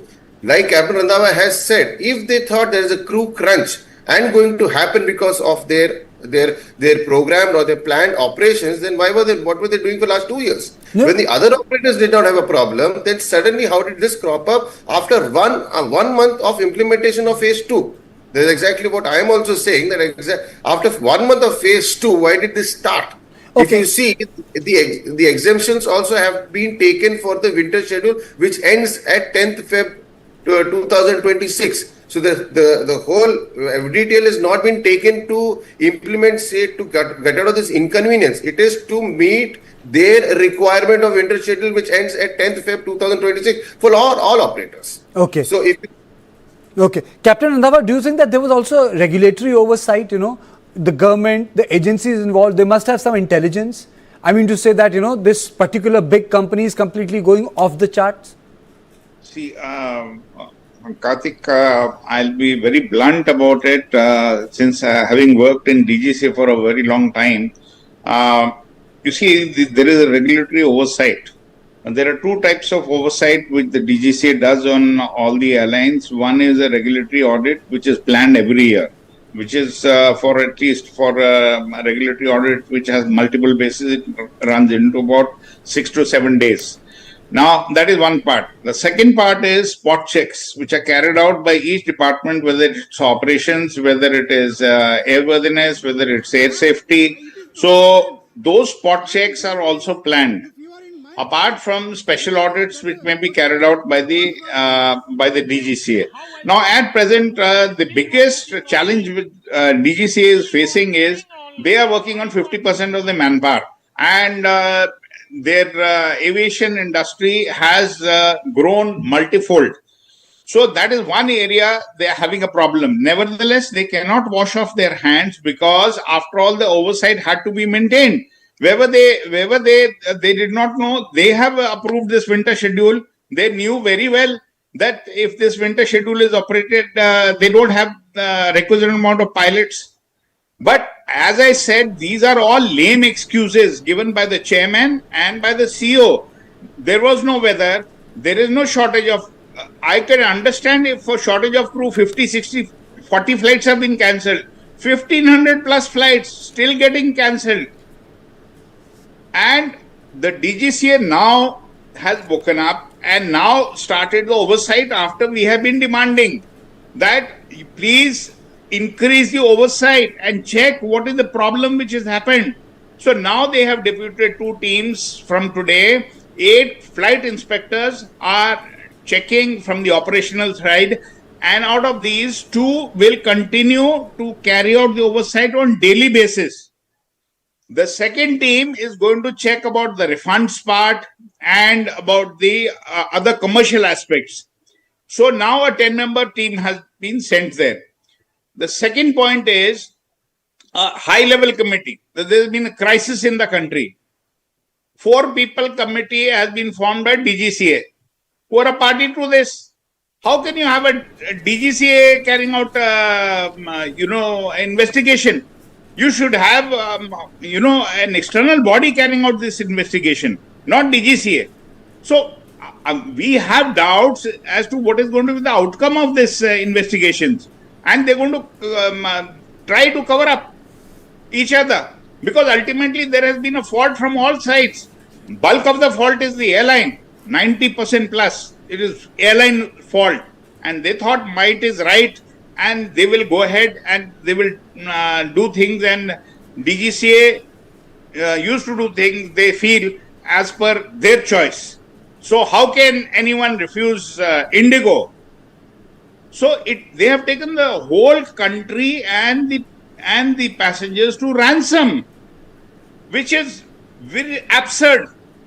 And the problem is the government of India, even the best of the government can come over here. It is very difficult to tackle the situation who hold 67% of the air traffic in the country. So my question is that Mr. Rao, will reduction in the 10% of their market make any difference, or the 10% flight operation, will that make any difference?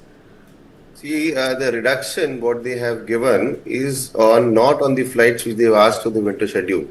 The winter schedules flights are still going on, and not even if they give the reduction or the the removal of the extra flights. What has to be removed is the FDTL dispensation. Even if you remove or curtail the flight, doesn't mean the pilot who's flying under those rules is any less fatigued. So the primary importance here, whether you curtail the flights or not, that's besides the point. What has to be held strongly is the implementation of the FDTL rule. Even if it is for 1 flight or 2 flights or a series of flights, if you continue to give dispensation on this level, the fatigue is not going to be any less. So it is going to be a safety hazard and a compromise on passenger safety. So what are we doing about it? So the crux, the major issue or the main task here is to get away with the dispensation and get the FDTL in its totality for the spirit and the intention with which it has been made. Whether the flights are curtailed or not curtailed, the fatigue or the safety is not enhanced. So that doesn't matter. And lastly, if you would have noticed, it is not about the want of money. It was want of will. The will was lacking. The airlines was making, Mr. Rao, huge profits.